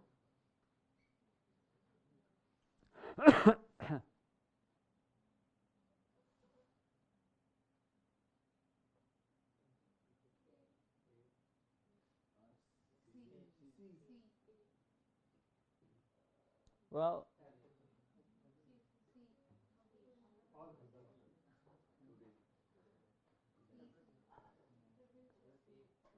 so I think what would, well, I mean, you know, we can agree to disagree, then eventually I'm the boss.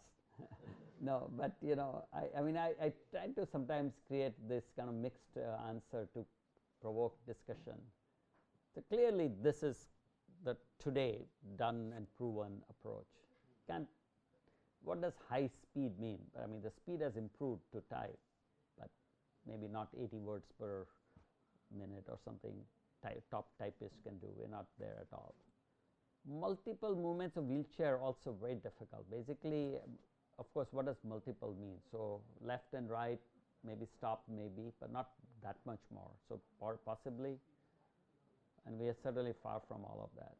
Although there is curious interest in semi-autonomous driving, right? I mean, it's an interest because, after all, autonomous car must have human oversight, must be there.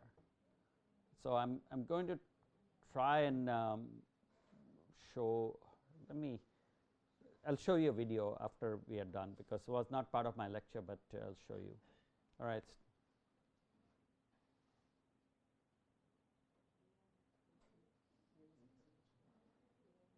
Okay.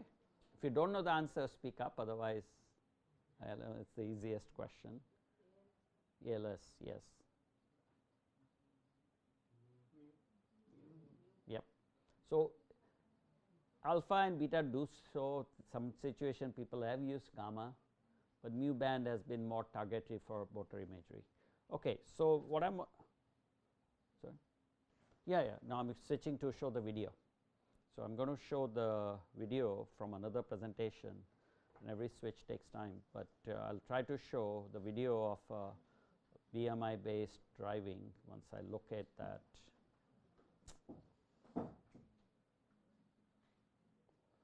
Oh, this is very annoying.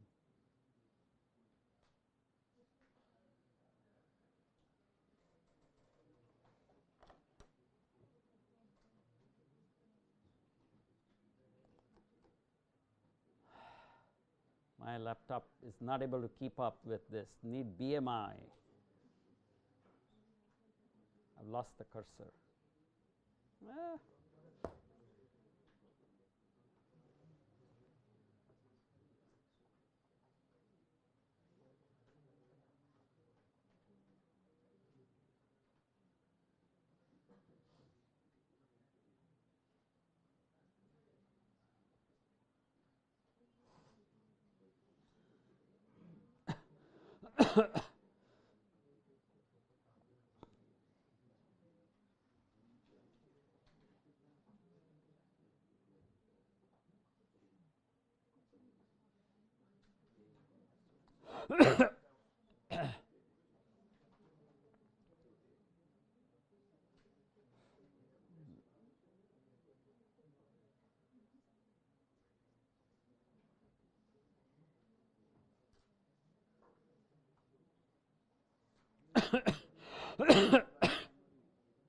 Okay.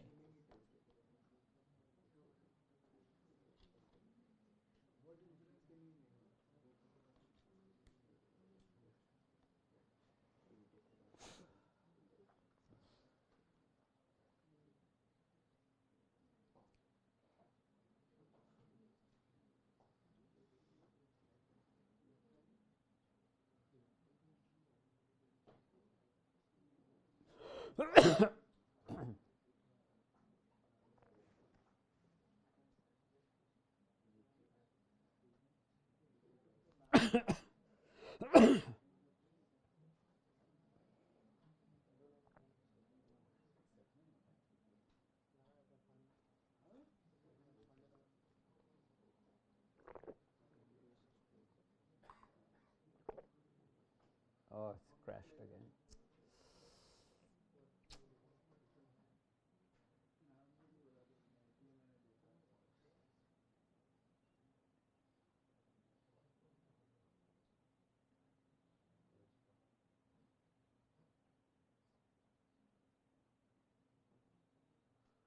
Sorry, just this seems to crash sometimes when I go into the full mode. So I'll bring it up in a minute. It seems a little better. Okay, so now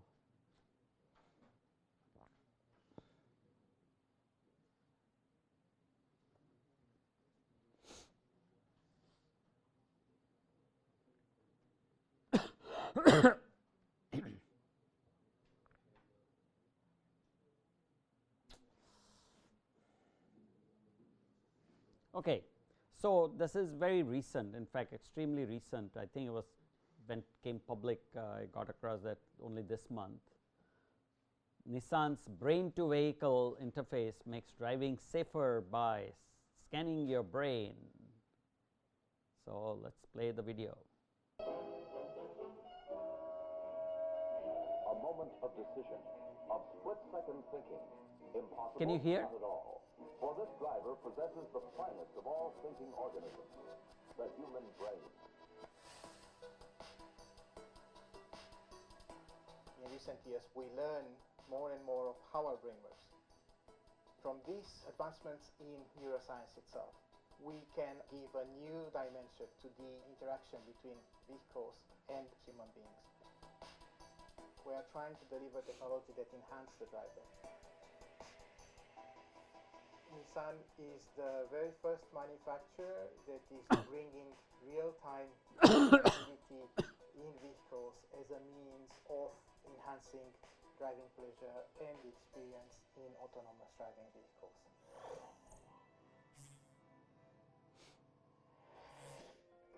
We are building specific measuring devices and also specific algorithms to understand the signals that we record from our brain. We are decoding motor cortex activity in real time. We can predict the driver's movement timing. Our systems will be able to tell an autonomous vehicle the driver will be steering in the next 300 milliseconds. And we can use this window in time to enhance the execution, synchronizing the support of the AD with your own actions. You will always feel that you are in control, driving perfectly on this winding road. The more info we put in the vehicle, more and more we need to know how the driver reacts. By looking at a certain area in our brain, we can see these special firings that happen whenever an event that is different with the expectation of the driver appears. We are now decoding the signatures in real time and putting them back into the autonomous system in order to enhance the way this control is performed. So any small deviations from the way you would expect the vehicle to act can be corrected. So you will have a much more enjoyable autonomous driving experience. Vehicles are becoming smarter, instruments in the vehicle are becoming smarter. We are imagining a future when such brain measuring devices may be part of our daily life. What we are preparing is a vehicle that is ready for brain connectivity. In the near future, you will see more autonomy, more electrification, more connectivity in Nissan's vehicles. All these experience enhancement systems can turn on the moment you sit in the vehicle.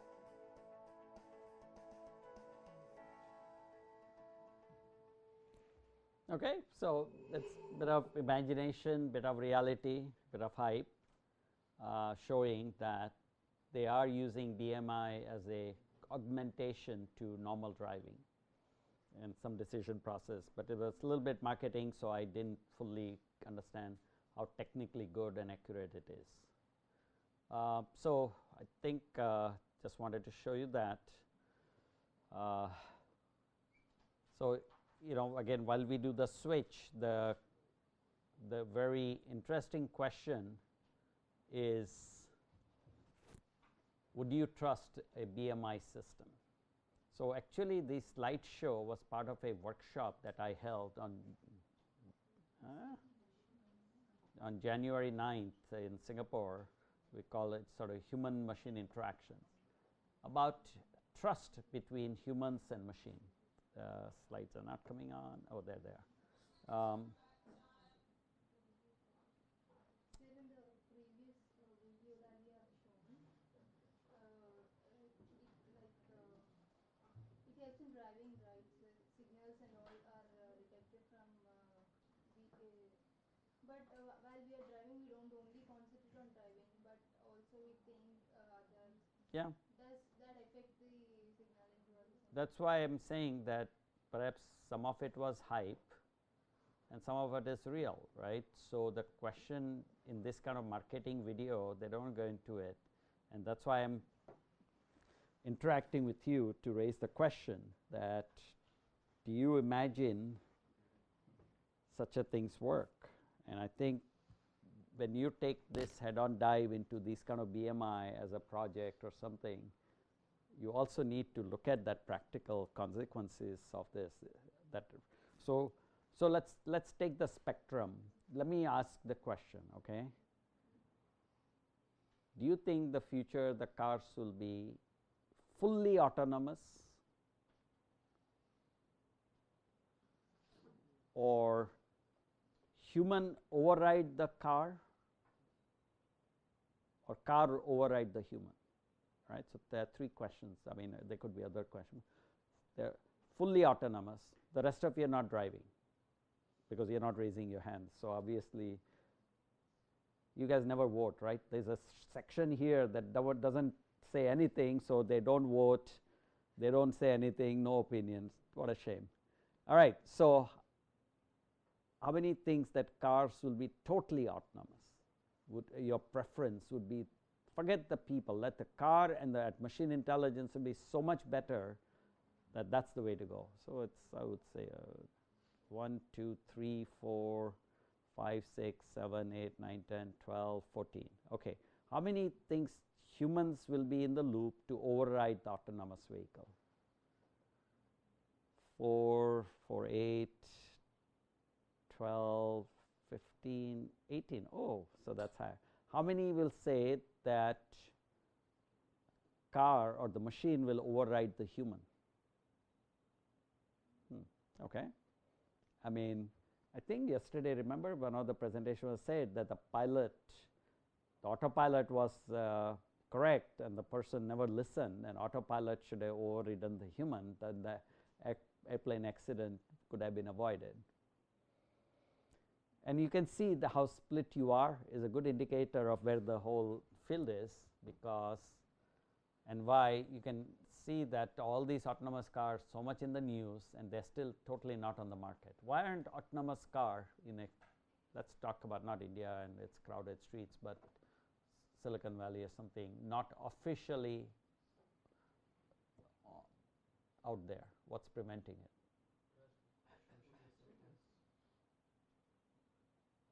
If you speak one at a time, it will be a little better.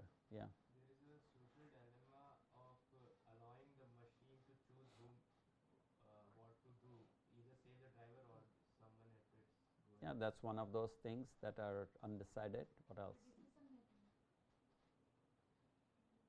Meaning? Suppose some obstacle comes. Well, I mean, it's saying, but that I think you're getting into the granularity of you're feeling that maybe the cars are not that smart yet. Trust issues.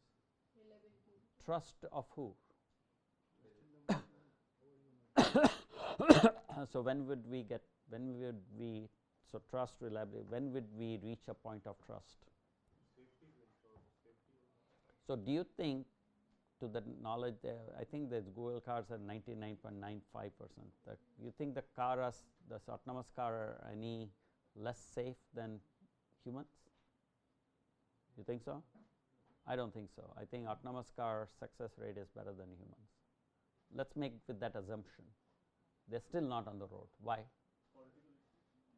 Yeah, so there are legal, socio-political liability, right? If one person, something happens, they'll sue Google, and Google is worth hundreds of billions of dollars, so they'll collect tens of millions of dollars. So I've heard all kind of stories where somebody could do it intentionally, you know, take a bicycle and just fake the car out, right? Bang into it, and oh, the car killed me. You know, in India, at least I hear, right, that, right, well, not car didn't kill me, then you're not there to speak, but it hurt me, and now we sue that. I mean, again, it's trapped. Sir, one of the issues which was being highlighted, that to sell an autonomous car, it has to tell, the marketing people has to tell that while making a decision either to kill the driver or kill 10 people on the road or anything, it will have to choose to say that it will kill 10 persons on the road, so that more people will buy the car, and hence, and since the car is safer than autonomous cars are safer than human driving the car, the overall number of accidents will be less. Yeah, so I don't think that the controversial people who like this kind of discussion and controversy will bring up these dilemmas that do you go on a road and grandma is walking slowly and kill that, or you swerve and go on the curb and some kid is lying. You know, I mean, those dilemmas exist, and framing it that way, people bring it out as a incredibly difficult problem. Then what you're getting down to it is that how explicit a car or its algorithm has to be, because I mean, that's like you can ask an autopilot plane what should it do, right? But we don't, right? So somehow right now this issue is being brought out and debated tremendously because it's an evolving technology and idea. Whether a car company will ever explicitly say what their algorithm is, their algorithm may well be to stop and that may well bypass that. So, I do not think that it can come out as a kind of explicit criterion about their algorithm. But the problem I am bringing up it is that even the fact that as we start to think about these things, it means that it has not settled. And you know, you can go back to history, right. I mean, people are riding around in horse buggies and bullock carts, and a car comes around which is old fashioned, must be scary, and those cars must have caused so many accidents and run down people and horses and whatnot. And they were going faster like crazy, obviously because they go fast people may have misused it. And over the generation, any emergence of technology has come with this kind of a learning curve. And this is just, if you consider relatively speaking, happening very fast. For us it is in slow motion, but in if you consider the history of how locomotives, trains were introduced, cars were introduced, planes were introduced, you know, there were decades before they got better, right. Wright brother to a commercial flight might be 40, 50 years. So, we are expecting too much too quickly and these issues come up. Yes. Sir, when we are getting a surprise, P300 is coming in 300 milliseconds. So, when P300 is coming and we are doing an action, does it also take around 300 milliseconds? Because they said predicting before 300 seconds. Yeah, I think you are giving a good calculation that if this algorithm sort of is based on P300, there is about that much delay already in recognizing, even if I could reliably detect the P300. And then if I have to act, which is again several hundred milliseconds, that is a lifetime, right, for an accident. The reaction time is only 80-20 milliseconds. Yeah, but over still it is pretty long to the point where it is unlikely that this is going to be utilizable by current approach instantly meaning within hundreds of milliseconds. So, consequently the speed and delay are a concern. So, I think that is what this Nissan video, which was kind of, you heard what it is, it's not explicit, but the person who is involved in this research from Switzerland, I know him. I mean, you know, these are the kind of things to some extent they are dealing with. How much, where does the BMI really can proactively play the role? And it may be one of them is to override an autonomous car, because when an autonomous car reaches an intersection to go left or right, and maybe there is a sign that it misses or something, and then it chooses one other direction, you could use it for override or even just to slow it down and stop. Maybe there is a role for it. What I would suggest is that each one of you kind of think about it, right. It's where there are no firm last word complete answers. These are just evolving questions. Okay. So, you know, stay with this. It's a, you're lucky to be,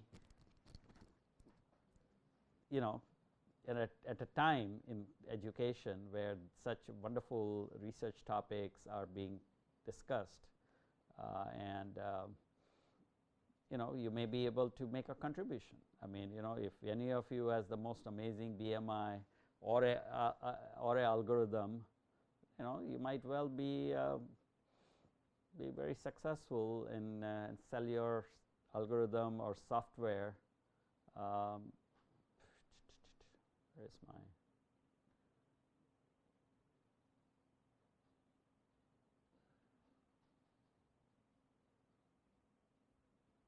okay, so let's switch gears. Do you need a break? Or sure. Tea break. Okay, let's do that, and we'll do the till 1, right? So we will do 2 other sections on the different BMI for ECOG and clinical and advanced. Okay, all right. You have to help me out. You have to hint at the break because sometimes I can lose track of it.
Yeah, I'll come out.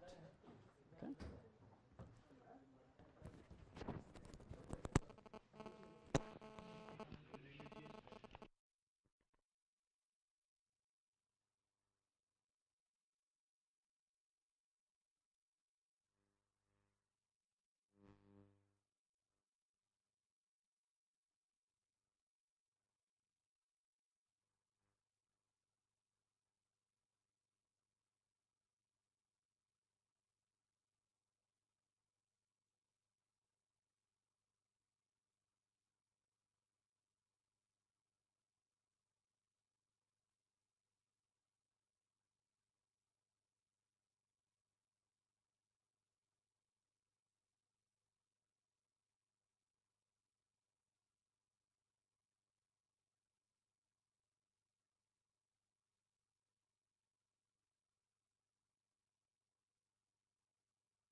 Hello, hello, hello. Is it coming? Ha, ha, ha, ha. Hello, hello, hello. Mic testing, mic testing, mic testing.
So dura is like a leather-like material that goes on the brain, and then this thin pia matter, which is thin protective layer, and then below that is the brain, the gray matter, white matter. In between is cerebrospinal fluid. So it's possible to put electrodes under the dura, because the dura partly acts like an insulator, partly diffuses the signal. So that's when by the time EEG signal from dura to CSF to skull, scalp gets blurred. But the idea is that if you were directly on the brain, then the signal would be better. So that is the general idea. And if you, the promise is that if you directly put on the brain, you can be more specific in a particular region. You can put electrode directly at a motor cortex or something, a signal would be a little bit better. So that's why the ECOG. Of course, microelectrode would be even better because they could be very specific, right? So we'll come to microelectrode work in next time, in the next lecture. Okay, so what's the advantage of ECOG? So ECOG have a higher range of frequencies, probably 0 to 150, 200 hertz, because what happens is these higher frequencies get filtered out when they go to EEG, because skull and scalp and cerebral CSF fluid filters out the high frequency. It's kind of like if I speak and my voice is filtered, right, because I covered my mouth. So ECOG captures some of the higher frequencies better than EEG. Otherwise, ECOG is no different. One of you asked me about MEG. Signal of MEG is no different. It looks very much like EEG, blurred, noisy, random looking signal, because it is still capturing from distance the large number of neurons activity. But here we have a little extra frequency information. It's a little better localized because you're putting electrode directly on the brain. Signal may be a bit more in amplitude, although amplitude doesn't mean anything. It's in EEG, it has, even ECG, the amplitude has no meaning. It's really the fact that it may mean better signal to noise ratio. Problem is it's invasive, right? So how do you record ECOG? Well, you're putting something directly on the brain, right? So better be very inert, very biocompatible, and so platinum is the metal of choice, so that it is very inert and biocompatible and conductive. And you put electrodes of some small enough size. Usually the idea is that they would cover some region by 10, 20, 60 electrodes on the screen. So these are just rough arbitrary numbers, 8 by 8, so on and so forth, strips. Occasionally, even for ECOG, they may use depth electrode, which means an electrode could penetrate in the brain, but that comes with a bit higher risk. And they may, because they may want to record, let's say, from hippocampus. A lot of ECOG work got done because of epilepsy, that neurologists want to localize where does the epilepsy come about. So getting to the epileptic seizure focus is why they want to map the area of the brain to know where the epilepsy is, and where they remove the brain, they don't want to remove critical things like speech. So, that is why they recorded ECOG. So, an ECOG array may look something like this. You can see, I mean, it is just one of the commercial arrays. These circles are the platinum. Rest of the material, what do you think it is? It is soft and flexible and biocompatible? Silicon. Okay. I am teaching well, you guys are remembering. And this is made like a wire and connector, and then it can go to the amplifier and so on. Other type of design, this one is long, short, depending on how you want to place it, right? You want to place it on some kind of gyrus or something like that. Maybe you want some nice strip that lies all over that. The amplifier system, I mean, it's just one example. Now these are typically if you go to a clinical lab, I mean, this cable is of course probably going to all the electrodes. This is the front end box. It's in one of those designs where all the preamplifier or amplifier is stacked up, and maybe there is a whole processing computer behind it.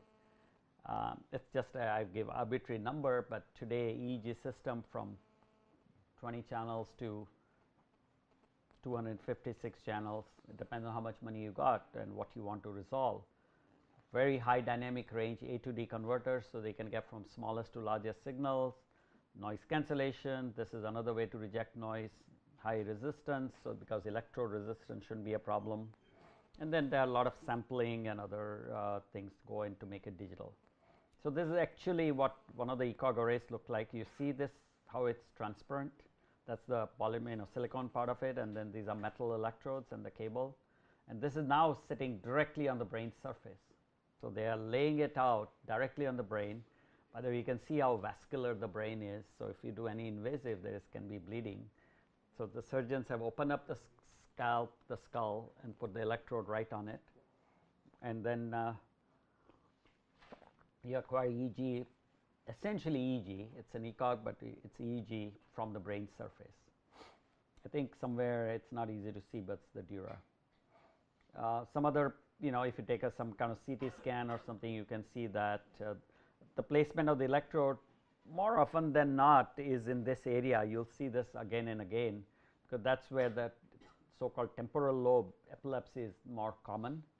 And that's where one of the problem for BMI arises too, because the interesting area for BMI is motor cortex and all of that, and more likely they're putting electrodes here. So my students who were doing BMI with motor cortex, they're waiting for a patient who has a reason to do that. See, clinical studies must be done under a lot of ethical oversight, right? Because I want to collect data so that I can get my PhD. So why don't you volunteer to have a brain surgery so that, oh, electrodes, you have epilepsy here. Can I go and put electrodes there because I need some data from motor cortex to the BMI? So you can see that that's a challenge. In our case, even if it's there, the patient has seizures. I mean, these are excessive number of seizures. Can you stop having seizures so I can collect some data? My data is getting noisy. Or even that, can you volunteer, move your arm, do motor imagery? Poor young patient is having seizures. So nurses, doctors, their interest and cooperation is very critical, and patients' cooperation must be done very ethically and with some degree of compassion, right? And there are sometimes you get patients, they are fantastically excited. Oh my God, I can do BMI, this and that, because otherwise their life is very challenging. And there are other times family or patients or a nurse would say, forget it, go away, you guys are getting in the way. My job is to take care of the patient. Patient or family say, my son or daughter is not a guinea pig, what are you guys doing? And then of course the worst is, Johns Hopkins researchers are controlling my mind, and they're going to do this, and or CIA or this whatever in CDI. So you get this happens in the news all the time. The government is controlling mind and brain and whatnot. So you get the spectrum of highly motivated to reluctant, and even if motivated, you get only small windows of time to be able to do some work. But little by little we learn, right? I mean, we learned little by little what are the regions of brain because of surgeries in which some brain tumor was removed and led to some deficit, or that case of HM. What did HM have? Hippocampus lost that long-term memory formation. So people like HM, you know, in a sense, became the pioneer who helped us learn about memory, for example. So clinical research is a very, very cautious, very expensive, very incrementally going research. However, necessary, because that's where you have the patients, right? So some of you who are going to do this kind of work, in some situations such as this, you have to have very good clinical partners. Clinical partners should be motivated to having a research output, because they want to involve this technology, they want to improve the clinical outcome. But one of the biggest gaps we find, and this applies because people like you and others need to sometimes work with the clinician, is that first thing you'll hear, any of you have worked with clinical medical people? A little bit, one or two. So that's a shame that a lot of you. What's typically the biggest problem? So first of all, hospital is far away, it's not on the campus. So IIT Kharagpur is a little better, but it has to be research-minded hospital. That's why a place like Johns Hopkins is an advantage, because the research-minded hospital is right there. Then another, doctor is too busy. Yes, they are, because patients, income, life and death. But I'm also busy, and he is also busy, and you guys are also busy studying and all of that, right? So we all have to learn to make time and have to create a value. So you have to learn to develop the physician's language so that they benefit from what you do, and you learn to understand their language. So this kind of work with ECOG and recording and all of that, we need a lot of very good communication, social communication between. What's the most important thing? Communication, right? So, you know, yes. How in John Hopkins model is it research minded? You said how it works. So the question is, how does Johns Hopkins research minded model work? So Johns Hopkins, in fact, was the first American university set up to do medical research. Until then, hospitals didn't do research. Hospitals didn't formally teach. It was informally by shadowing. So Johns Hopkins was the guy who gave few $100,000, which was worth a lot, to set up the university. And actually, some of the founders, women, they gave money to set up the hospital. And at that time, they decided, and there was some German origin to all of that, was that create a hospital for research. So it is that first order DNA that it is for research, which means they do treat patients and all those things, diagnosis and treatment, but the more unusual, the more unexpected, the more advanced, learn why the disease occurs, why the therapy occurs. So, all part of that founding DNA of the hospital and the university.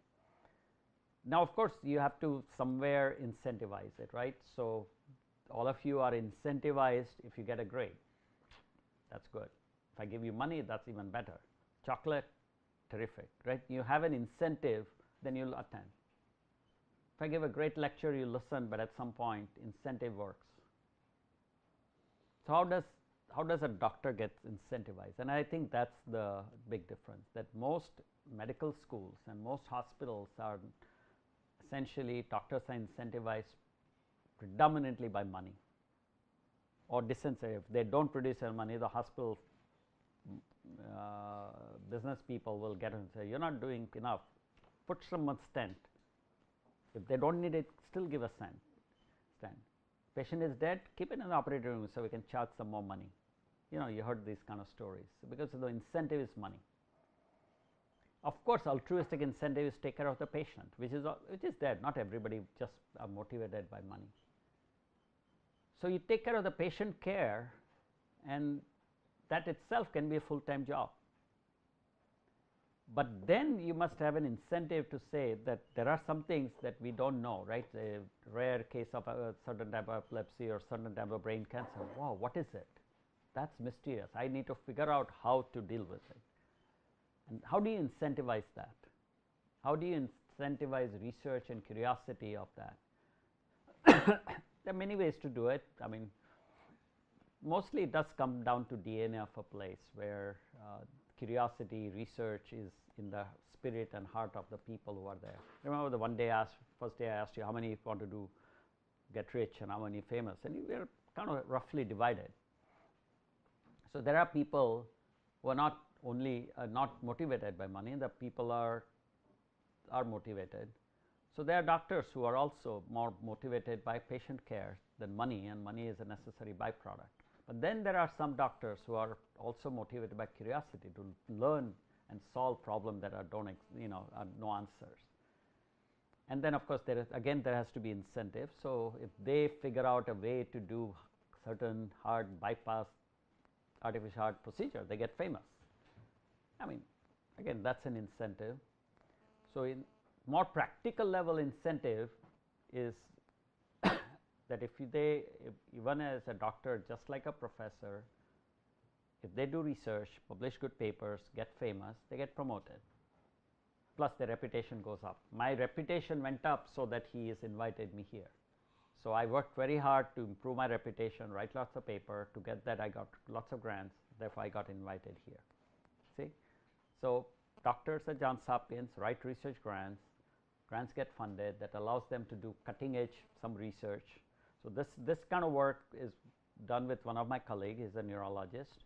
Before that, he was putting electrode arrays on the brain for mapping and looking where the epileptic seizure is. But then I was doing the BMI work, and we linked up. And then he said, okay, students got linked up. So students, and then we got research grants to let's collaborate on this research grant.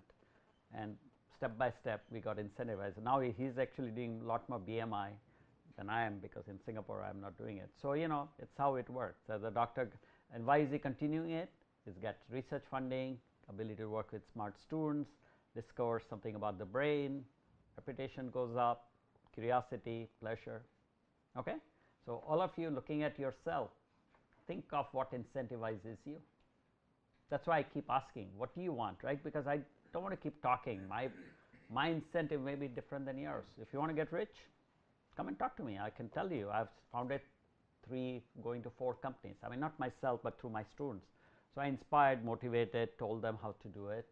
My students have done PhD, become professor. Sudeep Nag was here, was a PhD student who became a professor. Others have gone into industry and so on. So you have something in you, right? I mean, I don't think you're just here to, you're here for something. Now maybe to get grades so that you can graduate, so you can get a job, or maybe so that you satisfy your brain research related curiosity, or even more so that I decide whether you want to do PhD or not, or start a company or career. So we have to incentivize people. That's the positive way. If it doesn't work, there's always electric shocks, right? He hasn't brought it. I've suggested many times, so he doesn't bring that electric shock device. But you all have been very good. You've been very responsive, interacting. It's very helpful to me. Okay, so coming back, you do need to put this kind of arrays on a functional areas of the brain, so like temporal lobe or motor cortex. Then this is the magic of the BMI. So this graphics, if you understand, you can get it. So what's happening in a BMI? See, hand movement, rest, and this is a spectrogram. So your power spectrum. So frequency and power, and you can see that normal one may look like this, and some kind of hand movement or imagined hand movement, something changed. You see? So this is a sort of alpha or mu band kind of change. This is beta, or even in this case gamma band change. By the way, notice, see how low power the gamma is. So gamma is only used in ECOG because that otherwise that signal power is too low from EEG. But there is gamma band changes as well, just like there are some mu band changes. There is something beta, but that's typically bit not less specific. So that is the point, that we want to capture these changes to trigger the BMI. However, here is the beauty of ECOG. See, it can get very localized. So this is a map of where all the low frequency changes occurred. That's where the high frequency changes. You see how gamma is more helpful because it's local. High frequencies have lower duty cycle, they are smaller, so signals are sharper, so it's more focal. So now you can be more pinpoint, the electrode here will capture as much information as, because low frequencies are EEG. So in EEG you might need this much coverage to get to this one. Here it's so much sharper and better. So ECOG can provide in principle sharper, better localization. There is a problem though, like with ECOG, since I am only putting some, you saw that this grade of electrode, it will never be exactly in the right place. So finding the right spot, not so obvious. You can make ECOG small, but then gets expensive and complicated to analyze so much data. So ECOG gives you a very large brain coverage, but it's also sometimes hard to localize. It gives you high frequency option, gamma band option along with mu band option. So now you see that changes in the gamma band with motor imagery and so on, and then you can use it for BMI control. So in reality, of course, I mean, if you consider doing the experiment, person is going through a variety of movements, motor imagery and so on, and you can see the graphical spectrum of change. These are some variation and so on. So let's not get into the data, but you can see that ECOG provides you a more high resolution mapping. This little tiny dots are the electrode, this white color, and this is graphically interpolated graphics of where the source of the brain signal is. So this is one of the work for one of my PhD students.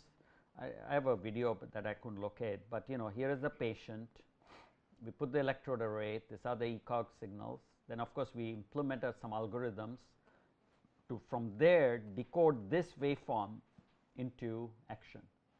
And in this case we try to decode the finger movement.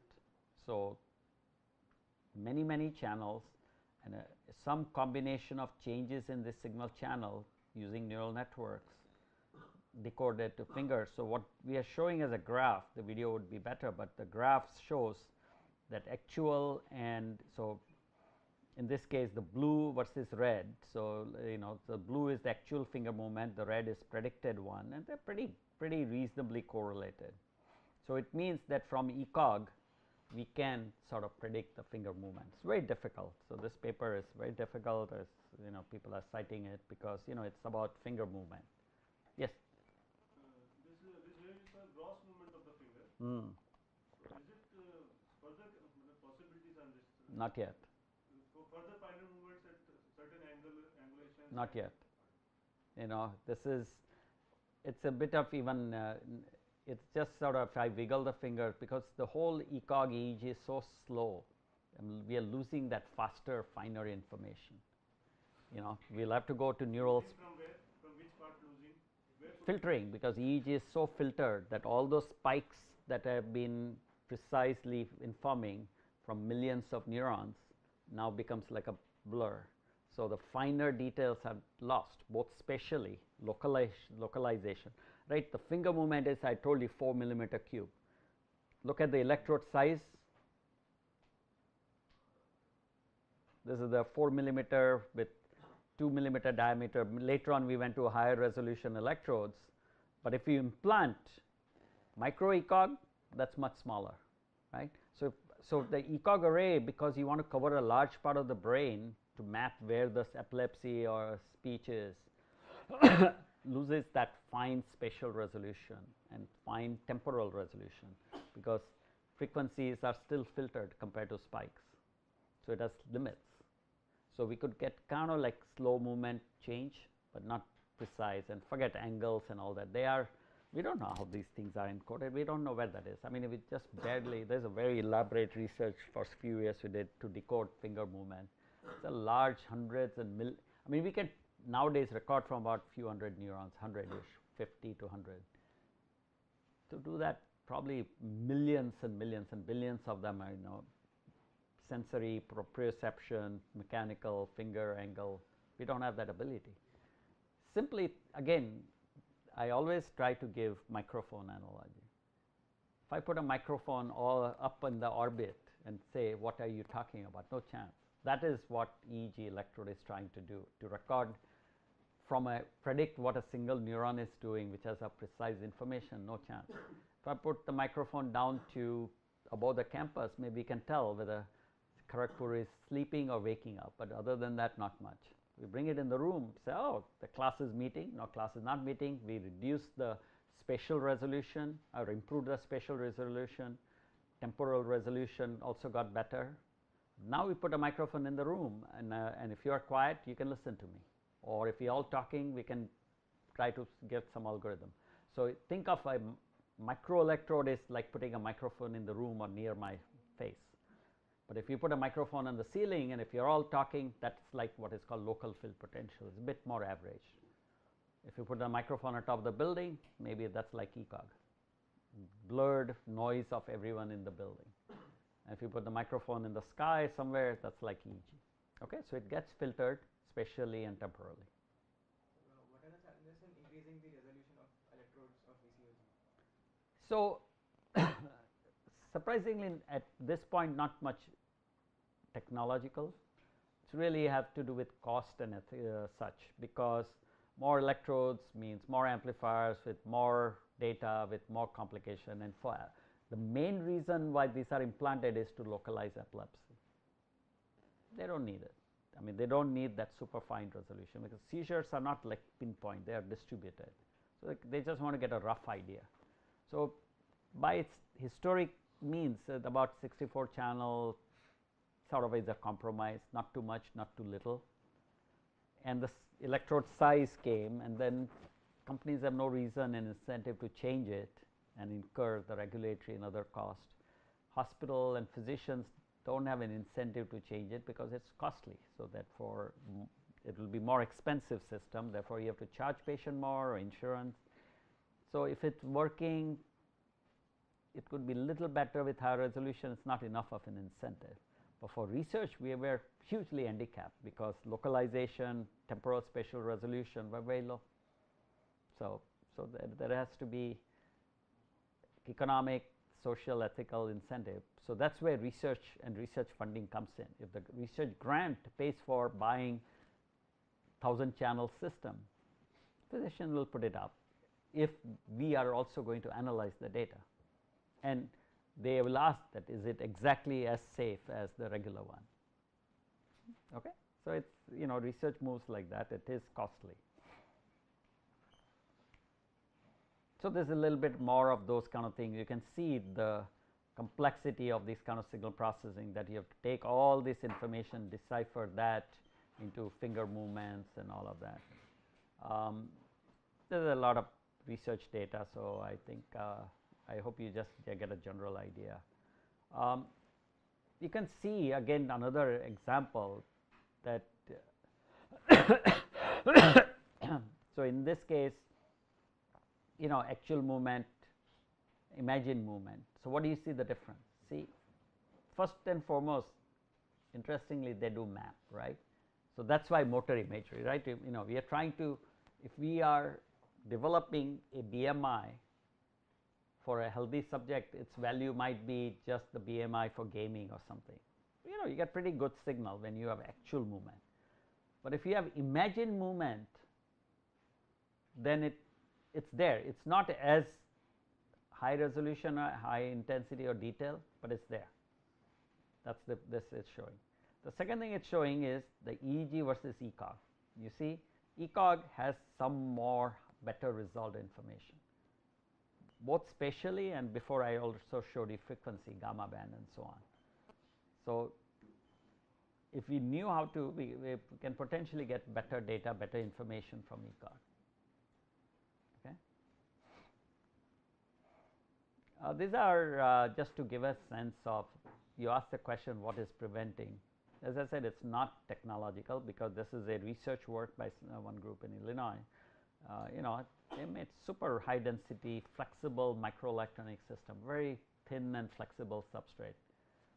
You can put 1,000 of these using microfabrication techniques. So you make them really small and very thin. In engineering, one of the hot area is flexible electronics. People want to make electronics flexible. They want to make TV curved. They want to put electronics and tag on your hand and arm.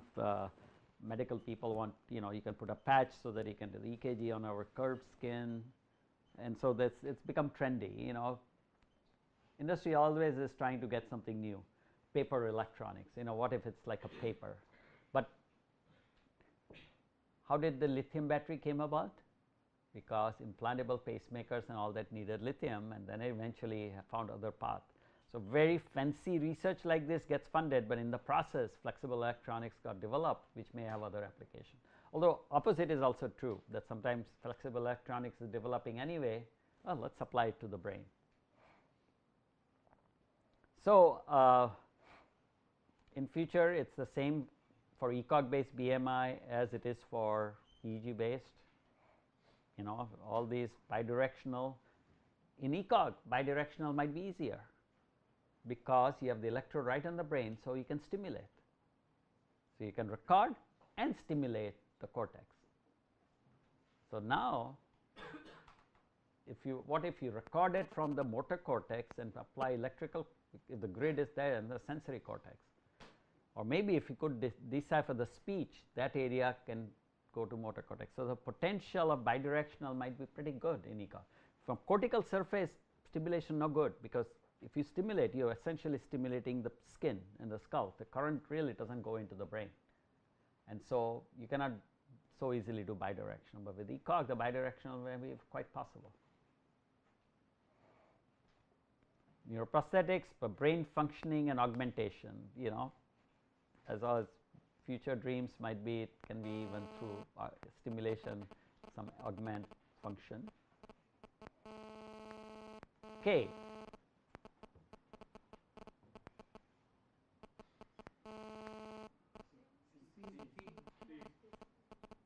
Yeah, it's very good. I mean, of course, the signal is a little bit larger, but larger doesn't mean as much other than signal to noise ratio. So, signal quality is better. Definitely it has low noise.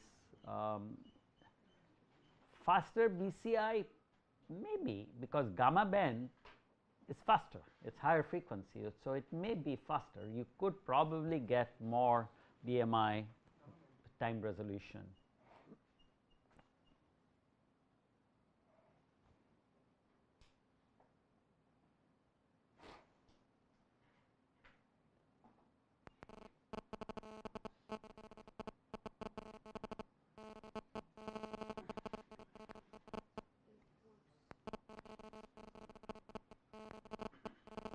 So no, it's certainly not C. The signals are bigger.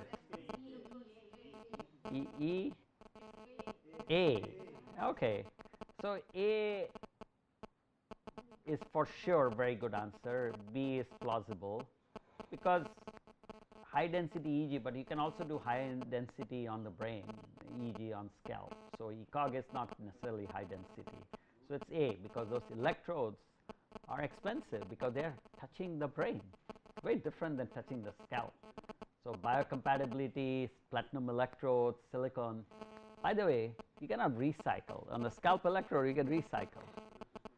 Once something touches patient's blood, patient's body and brain or something, you don't use it again. So it's very expensive. EEG electrode, even if they're touched, they can be recycled because they've now designed where the electrode is there and you just squirt some gel in it and then wash it off. So there are reusability of EEG, but ECOG there isn't.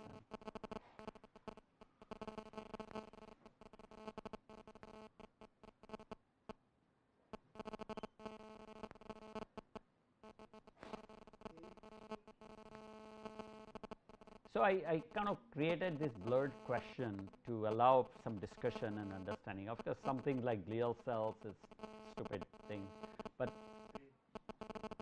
yeah. So A would be a very good answer, of course, because summation. It's generally in the end it's a summation of spike activity of millions of neurons, some arbitrarily large number. It's certainly not B. ECOG is not generated by motor imagery, but motor imagery results in some change in ECOG. So that's the fallacy.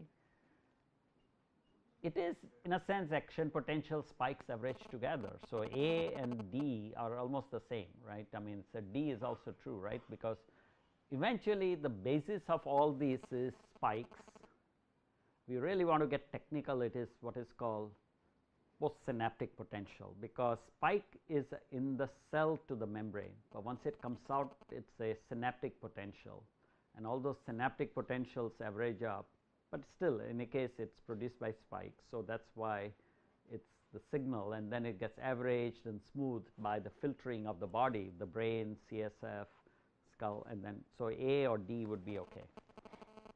Okay, so that was my lecture on ECOG. Sorry, I didn't include a video, but we have done this ECOG based decoding of patient, and showed that you can use it for BMI.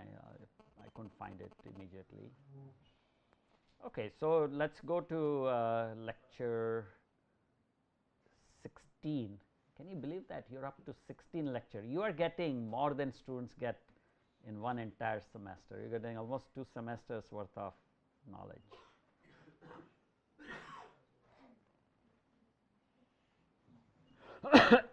So, this will be a little bit of repetition, but because I've already touched on the clinical interface. So you know, you've seen this. I hope this video might work. Huh? No. I mean, we talked about it. You've seen this guy. Yeah. So I'm coming to that. This video didn't work last time, and I'm hoping it'll work here.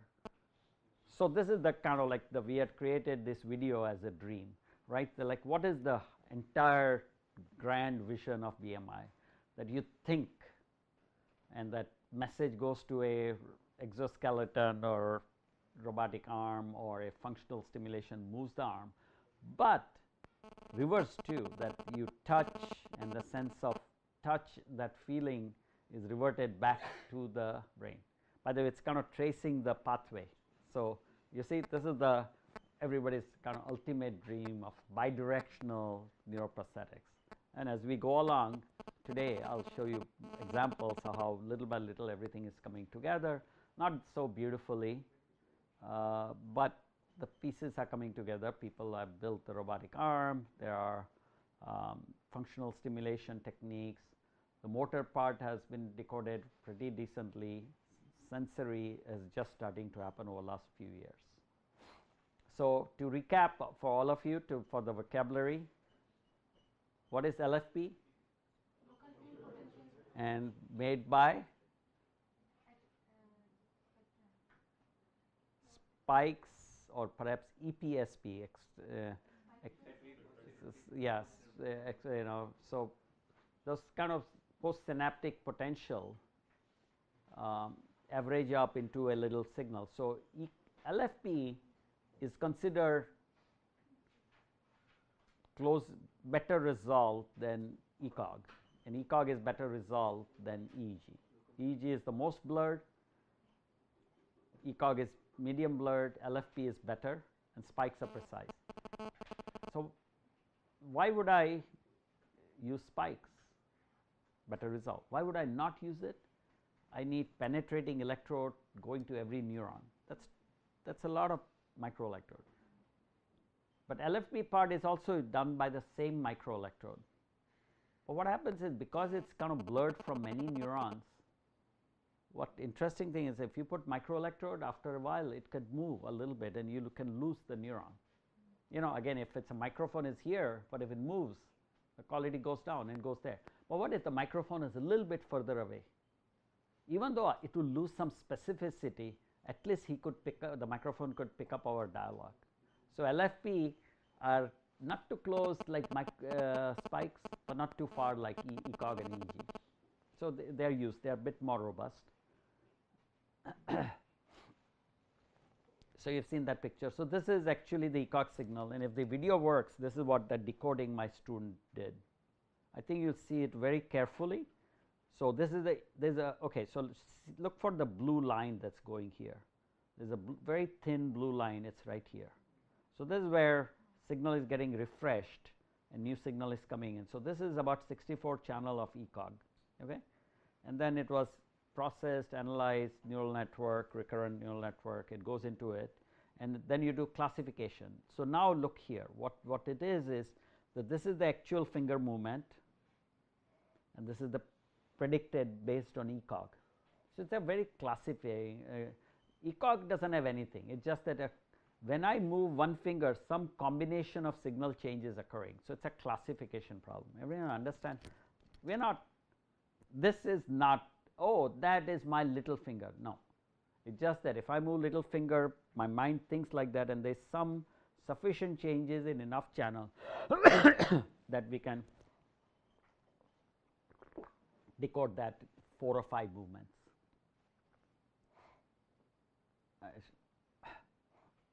So, this is a bit out of place, but this is the ultimate and since then same groups have done more work, but this is should be in the next lecture, but I might as well show it to you now, because this is about clinical. So, going clinical, this patient has, you can see from her manners, I mean she has a, she is tetraplegic, the arms are rigid, legs are not moving, she may have minuscule head movement. So, first and foremost what she has got is that this little bump on the head, that is where all the amplifiers are, and electrodes are these invasive microelectrodes are there in her brain. And so, microelectrodes in the motor cortex, amplifiers, then wire, and the computer is somewhere out there, because today all of that cannot be miniaturized or implanted. And so, now her brain activity, spikes and LFTs are being decoded. So, I will show that again in the next lecture. And through motor imagery, she is trying to move the arm.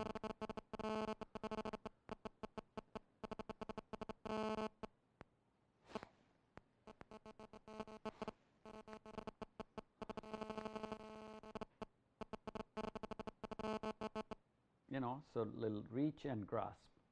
So, in a way there are, depending on how you look at it, 3 degrees of freedom for spatial, but it is really not 3, you are not decoding x, y, z, you are decoding for endpoint. So, if the endpoint is where the arm has to reach, essentially where the ball is, and decode for that, and the robot converts into x, y, z motion, or it is not even that, it converts that into motor, electric motors which have to move so that the angle changes. Note that there is feedback. What kind of feedback is there? It is visual. Her eyes are conveying the error, that if it is not reaching the right point, that error goes to the eye and eye relays it internally to the motor area, you see. So, that is where error correction is going on, that somehow when the target is not reached, eye and higher intelligence sees that, and therefore, they, if I was reaching to the glass and I was not making, and there are different types of disorders, whether eye disorder or brain disorder, where that happens, because that eye to hand coordination and correction is not very good. And so, if I was not reaching, I am looking at it, so I would make correction until I would do that. So, my visuomotor cortex loop is what is providing that, and that is what is going on here, and the other one is grasp. So, she has to make a second command to grasp it. So, that is where the hand. So, while it looks, in some way it looks great that you can reach and grasp, in some way it is really 2 degrees of freedom. Okay? So, BMI is hard, but not so hard, it is doable. All you have to do is to go to Johns Hopkins or Brown University or something, get a patient who will volunteer for surgery, put the ECOG array, put 2 or 3 good PhD students to work for a few years, do the decoding. Not so easy, but doable.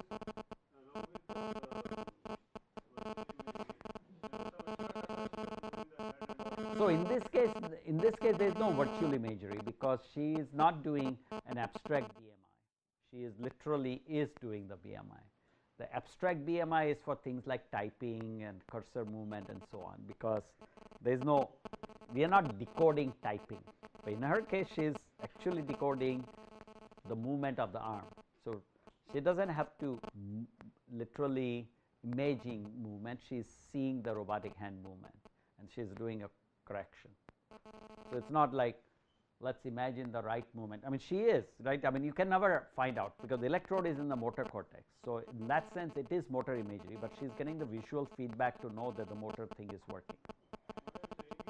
Along with this phenomenon which is happening, the other movements like the neck movements and the fish movement, do they bother something? It probably is why some of the error is there, because I do not think it is all being coordinated. Her movements are very low, but eventually, yeah, surely. I mean, if I was doing that, I might miss the target, right. So, that kind of spatial coordination and proprioception is hard, right. The entire cerebellum and motor cortex and vestibular, which is for balance, must work together so that I can pick up this, right. I mean, that is a very difficult job, right, to turn and this and that.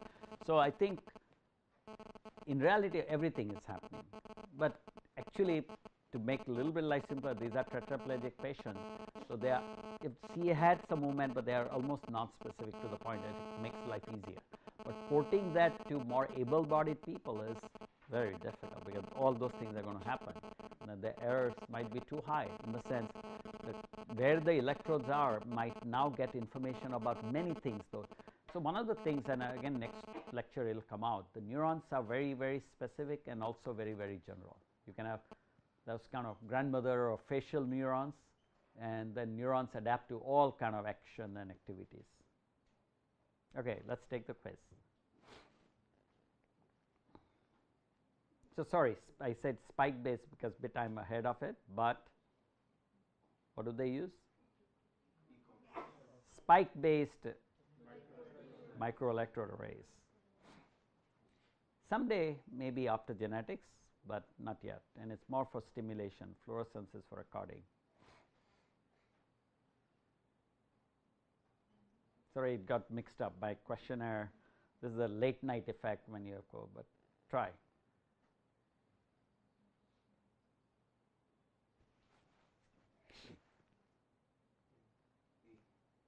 Yeah, so it would be good, A, and we will come back to this. Okay, sorry, it got questions got mixed up.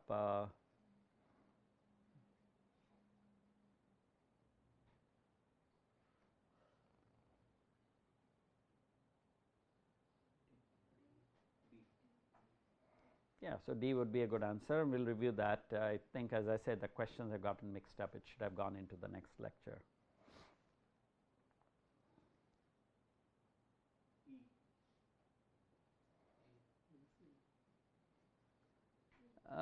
Yeah, so you could argue it's E, you know, but it clearly it's not a limitation that you need lots of electrodes, lots of amplifier and so on, but no matter, you do need invasive surgery. Okay, so I have 2 more BMI lectures. I'm kind of I know lunch and all that might be there, but I think it might be a good idea to finish off because the spike thing came up. And so, what I will do is to get started, I mean do this because some of it is still repetition, but we will maybe if I go too fast, I want to finish by 1 in next 10-12 minutes. Many things you may have seen it, so I do not think we need to worry about it. See, this is what it, oh, see, I thought something when I was doing it looks like one of my slideshow got messed up. So, I think the spike one, I hope it did not get deleted. All right, let us try this. Yeah, I think this is the spike one. This is the more. We can see only you, sir. Yeah, now it's well, I do not think I look like this, but maybe that is who I am. My brain goes to neural network, goes to the hand. Okay. So, why we are kind of motivated by going in this very advanced direction of dexterous control and all that is because technology has moved ahead. Now, mechatronic dexterous robotic hands are available. This is Cyber hand out of Italy. This is a commercial hand available by a company in Ireland. This is a very advanced hand developed by Deca. It's a company founded by the guy called Dean Kamen, who's very famous for Segway scooter and those kind of things. So, it's very state-of-the-art hand. This is the ultimate in the state-of-the-art hand developed by Johns Hopkins Applied Physics Lab. So, it has got the shoulder, elbow, wrist, and beautiful X-ray. It's priceless. It's, you know, might cost $500,000 to make it, one of a kind, but they made few of them. So, that is why I need to figure out how to decode dexterity. Can't do it with EEG, can't do it with ECOG. You got to go with spike. So, that is why the motivation. As I have been saying, you have to choose the problem, and now the time has come because we have the tools to develop it. So, now you can apply. It's not impossible, by the way, to do this in India. I mean, a lot of our work initially was done on monkeys, and at people at IISc, there are some of the students who came from Hopkins and Harvard and such, and they do research on monkey, though they are very basic scientists, so they don't do neuroprosthetics work, but they have the ability to implant microelectrode arrays like this, and then you need decoding algorithm and such application. So, there has to be motivation. So, it's in India, poor common people in villages, this is a little too far out. So, that motivation does not work, but if you are interested in scientific discovery, this could work. So, it is doable. All right. So, central problem is decoding dexterity, right. How can we go there? Well, let us resolve to microelectrode array.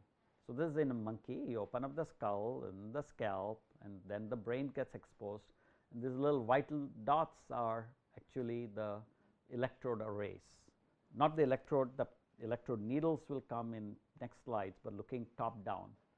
So, what they have done, now my collaborator has done is place a lot of electrodes along central sulcus, so that motor and sensory areas are covered, and monkey handles it. I mean, all these microelectrode potentially could, it certainly is causing some damage, but so many neurons that few gets damaged, few small blood vessels get affected, not even remotely visible.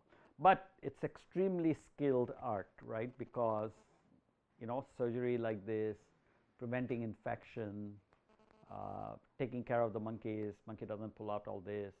It is interesting, the monkeys and rats do not pull out things from the head, but if you put it anywhere else, they are like go crazy. All right. So, how do you build a system like that? So, then, you know, you put these kind of microelectrodes inside the brain, pick up these kind of spike activity, and then you know, idea would be that you can do stimulation, like functional electrical stimulation to hand.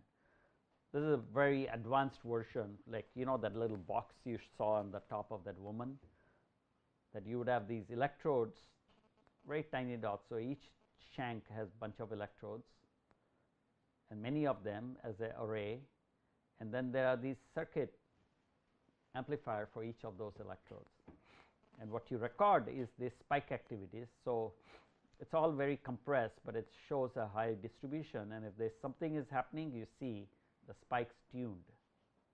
These are untuned, which means no directed useful activity, and here there is a directed useful activity. So, spikes, action potentials can bunch up, can, you know, they are all statistical, they are kind of like bit random looking, but they do bunch up, and you suddenly see a change much more precisely.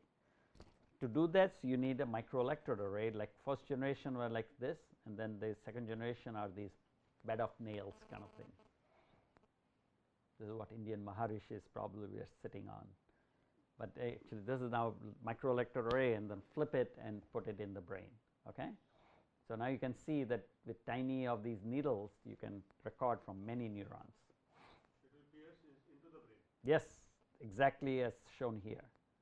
So, you see now the electrode array, I mean, this is all subdurally, you know, scalp, skull, dura, put it under that into the brain, bunch of needles like going right into the brain. So, at the neurons. So, you are getting resolution at the neurons. See the gray matter? So, they are placed precisely in some of the gray matters. And therefore, what you record is something like this. These are the action potentials from each of those electrodes. This is the whole connector and cabling from electrodes to this to outside. Now, these action potentials are converted. We keep saying spike because really today more or less the information is there in the timing of this bump. Of course, at a certain clinical level there is information in the shape, but for our purposes we do not use that information. We do not know how to use it, we do not use them. The shape may mean something, but does not have any meaning. So, essentially you convert these little bumps into these little yellow dots. So, every one of those yellow dots is an action potential. Now, you can see, and these are all the number of channels, this is time. So, it is a raster scan, right. Now, one of you made an analogy, it might show up in one of my later slides. Maybe I have not included, but it is kind of like in Matrix, if you saw this little screen has a little green color text coming at it. So, people doing this spike work looks exactly like this, little yellow dots are coming at you. And you know, and one time I showed you the audio of it, right, you could hear the sounds.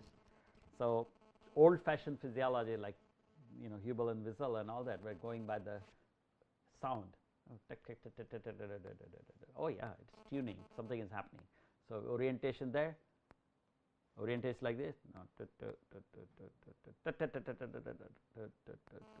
Oh, so the orientation is this, and another neuron would have this orientation, and that sound that I am making is that I am converting the spike into a sound, and that is how neurophysiologists kind of tune their ears and intuition based on that.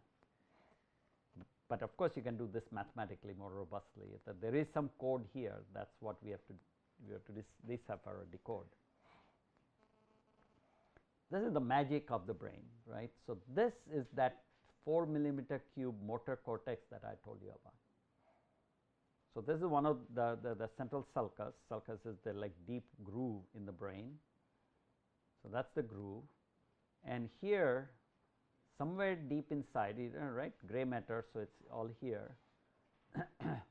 This person Subir and they inserted microelectrode precisely in each of these spots, and they had the monkey move the finger, individual fingers, finger 1, finger 2, finger 3. So, those are these colors. They are, you know, 5 fingers, 5 different colors. The size of the color means how many spikes it is producing. So, when the monkey is moving various individual fingers, this is what you get.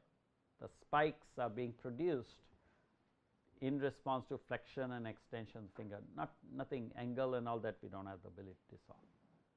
But what do you see? It is quite remarkable. What you see here is a completely jumbled colors, do not you? There is no specific index finger, second finger, third, it is all mixed up. There is a complex, and it is about few millimeter cube, few 100 million neurons, maybe a billion, who knows. They are doing dexterous movement decoding. There is something in this that is encoding for movement. So, we were able to decode, take the spikes things from that. So, what does the spike? I am glad yes, this is what I put in last night. This is what spikes look like. You see, if you put an electrode, tall spike, short one, these are different neurons. And the spikes, that is why we call it. I mean, if you expand it, looks like an action potential, but this is what the action spikes are from the neurons. Yes. It can be produced by any neuron which is through the depth of the wire. Yes, in the vicinity of the electrode. So, meaning it is not that way. Electrode picks up signal from any active neuron. So, it can be either proximally or distantly, anywhere. Yeah, well, so the shank, the needle has few recording points, and any neuron nearby, it is receptive to that, it will pick it up. We can localize to that. Yes. So, therefore, that is the advantage of the spike based activity, because you are localizing to the particular microelectrode, so that you can actually pick up neural signal from the vicinity of the electrode. And therefore, you can map where you are, which is what they did, that they put microelectrode here, here, here, and let us say pink or whatever this color is the index finger. So, they put the electrode here, now train the monkey, do this finger, this finger, this finger, this finger, this finger, again and again, until they realize that this neurons at this location were only sensitive to this finger, and then this might be second finger, and so here. Now, incidentally, you look at it another way, if pink is index finger, then it also means that when I flex my index finger, this neuron is active, that one is active, little less, lots of activity. So, the pink is distributed many places. My movement of index finger is not highly focal, it is distributed, and that is because of my resolution, right. These bubbles are this far apart because that is the how far apart, but in reality every bubble is what tens of millions of neurons, right. So, it does not mean that somehow there is just one neuron here. So neurons that wire together, fire together, this was statement. So can we say all pins are connected ones? They are not anatomically connected for sure, Yes. but that is the beauty again for brain, that somehow functional networks develop, Yes. which means anatomy is hardwired, right. Also after development, I mean it is there, and then the only thing remaining is synaptic connections, and then they get stronger and weaker. So, that is why you remember each neuron is connected to how many other neurons? Something like that, right. I mean it is not an absolute number, but if I give you multiple choice, 10,000 is better answer than million, but I am sure some neurons have a million connection and some have fewer, but anyway of that order. So, they are connecting to each other tremendously, and then somehow I suppose that is part of, right. So, when little child is learning to walk or talk or even move fingers, imagine asking somebody young to type, they do not have coordination. So, what happens? How does the coordination develop? Yeah, you use it or lose it, but or equivalent of it is what fires together. What is that? It's Neurons that wire together. Wired together, fired together, vice versa. Once they fire together, because I want to do this, and the more and more and more I recruit, they become a functional assembly. That is why you have to practice like crazy. So, the stronger you practice, that functional assembly of the neurons that do the job, the synapses get stronger and stronger and stronger. But there is a functional thing, but we do not know how to resolve this 3D. I mean, someday we will find out, right. I mean, without good GPS and so on, we would not know what is in the maze of streets of any town, right. But once you have a map and have a logical understanding that these are houses, this is that is the road, maybe you can make sense out of it. Yes. The moment we are piercing these electrodes, aren't we going to hamper the connection or pierce the neurons? Again, imagine, I mean, I do not know what the good analogy I can give, but I mean, when you, if you are a physician, I mean, you are putting a needle in somebody's skin, you are damaging something, but it is so negligible compared to that, the healing is there and so on. So, a 100 micron needle is obviously killing all the neuron along that, or cutting down some axonal wiring. Then how can they pick up the signals if the neuron is... No, but there are other neurons nearby, right? I mean, it's like if I inserted, I mean, it's not a good analogy, but if some big thing came, he's dead, but you guys are still alive, right? So, I can pick up from you. Shall I try that experiment? I drop a thing on him. So, he's expendable, but rest of you are good enough for me. There's so many of them, millions. So, few lost, doesn't matter. There's a magic to that, right? If this was only the index finger, for some reason, stroke, natural death or something goes, that's it, you can never use your index finger, but here, never, no problem, right? It's a distributed one, so it'll take over. Yeah. So the other supportive cells like the glial cells contribute to this in any Not in that way. We don't know. We don't think, although someday that theory will be appended, but generally glial are supported not to the action potential, but for the biochemical inflammation, debris cleaning, those processes. So, for every neuron there, as I recall, there are about 10 glial. So, they are all there. It's just that but the glial cells, I mean, I don't want to overload you with information, but actually play an incredible role here. So, when you put a needle, what you're doing, you're creating a damage. That is inflammation, right? When you put a needle in the skin to get an injection, you get some swelling, don't you? Or you get some pain, some little swelling reaction. So, what is that reaction? That's called inflammation. So, in the brain, that inflammation is that all the glial cells will come and attack that area. They will attack to clean out the dead neuron debris. They'll try to do some repair of the area. mostly at biochemical level. So, that is called gliosis, meaning glial inflammation. Now, glial inflammation, so this is like information overload, but for you to understand that glial overload information, so they cover up the coat of the electrode with because they think it's a foreign body. So, it actually the people work on gliosis because it's an annoying byproduct of microelectrode insertion. Yeah. So when that person was doing motor imagery for controlling the robotic arm, she wasn't thinking you have to flex this arm. No, I don't think so. It's mostly probably endpoint control. This can be like that, even though, so if it's going to be moving the index finger, so it can be like the purpose will be different, even though the same. Well, you're right. I mean, the purpose will be different. It is the same. That again, the thing is that we have so little resolving power that that information may be not just the fact that that little pink bubble is just on and off. It might be coding for angles, but we don't have the ability to discriminate it. And how they are, I mean, the uniqueness or craziness of it is how randomly distributed all this is. There is not a perfect organization we like to have, you know. So, nature is a lot of redundancy, lot of overlap. So, but there is a method to madness, as they say. So, if I flex a finger, Instead of labeling them as index finger and you know the colors, the different colors which label them as, so instead of doing that, if you can label them according to a functional pattern, maybe it will make sense. maybe it's just the way that labeling was not done, that it's the way experiment was done.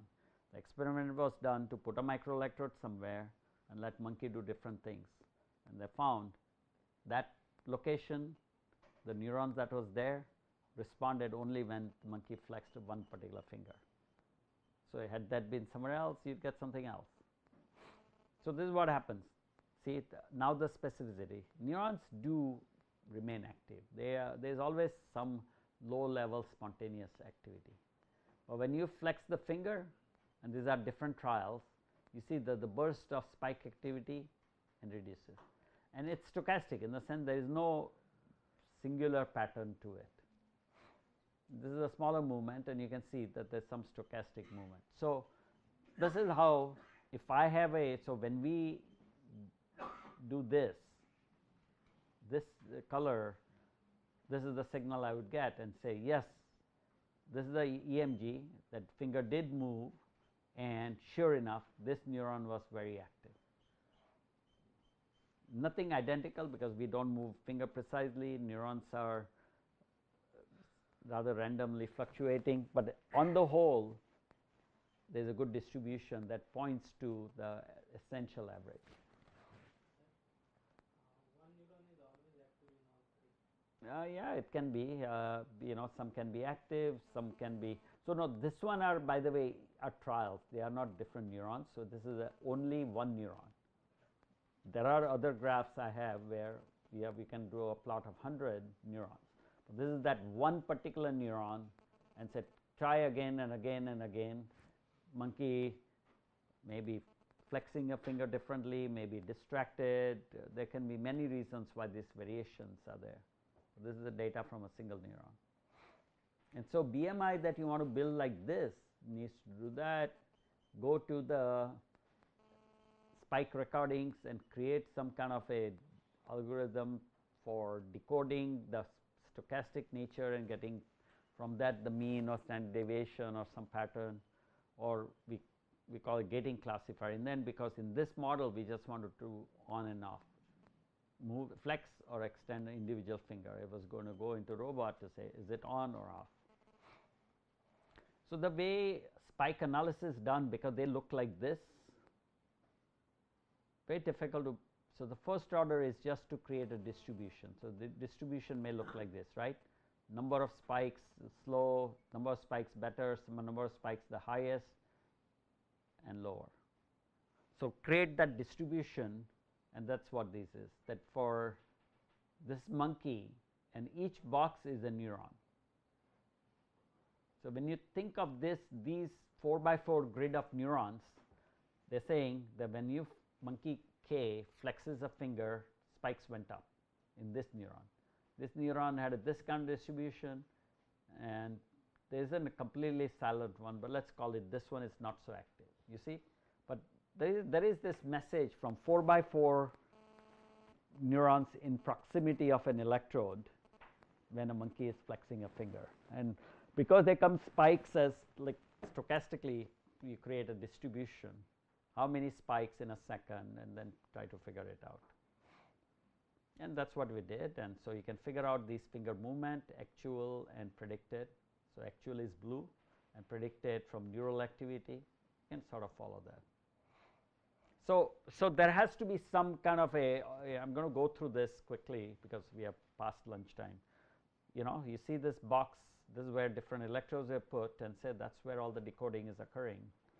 You know, these are the micro electrode arrays, and these are the success rate that our decoding, we can predict that movement. You know, those colorful dots I said, the more electrodes you choose, the more predictable it becomes.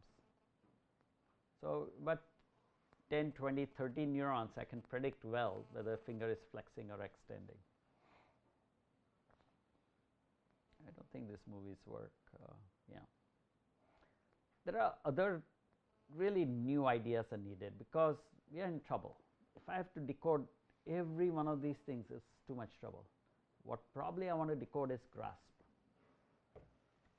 So, this idea of synergy is that many things have only few components, and those of you know what a principal component is, that principal component 1 accounts for the maximum variance, and then the second component accounts for the less, and third, and 1 or 2 or 3 of principal components account for the data's overall variance.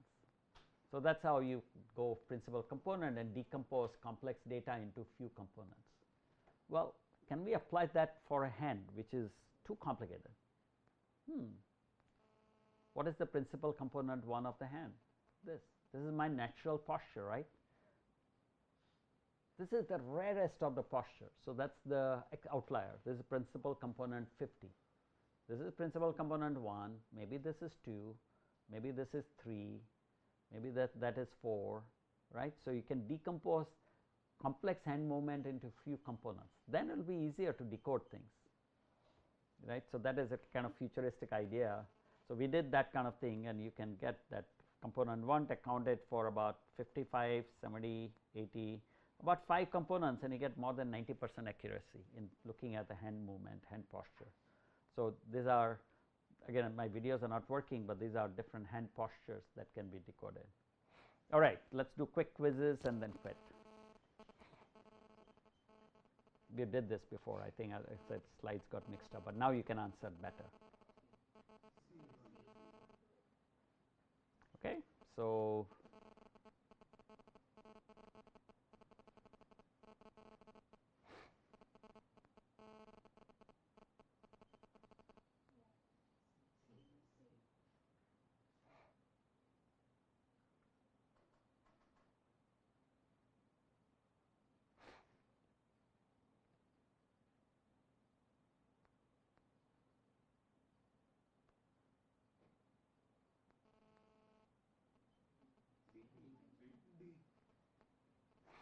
you know what it is that the larger, the more you gather, you can create a better distribution, like the population effect, because every neuron, that is why again remember the original, the one experiment showed is if I want a direction, any individual neuron might code for a kind of, but together they code for the direction.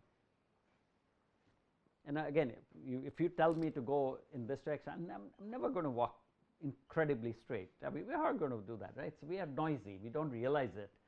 A cricket player does not hit exactly the same way. There is so much small variation, right, and even ultra small variation can make a difference between scoring 0 runs or 100 runs. The day they are perfectly tuned, they will play terrifically, another day it might not, right. So, that at that level, so this is all about that noisiness that is built into our brain, in our neurons, and then neurons affect of how the muscles work.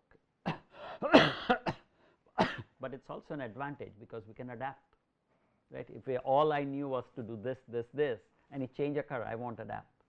But noisy adaptive neurons, you can adapt to every situation. You convert into, instead of sports, you can convert into music analogy. Doesn't sound exactly the same, but that small change might just make the beautiful difference. That's why we go and listen to live music or something.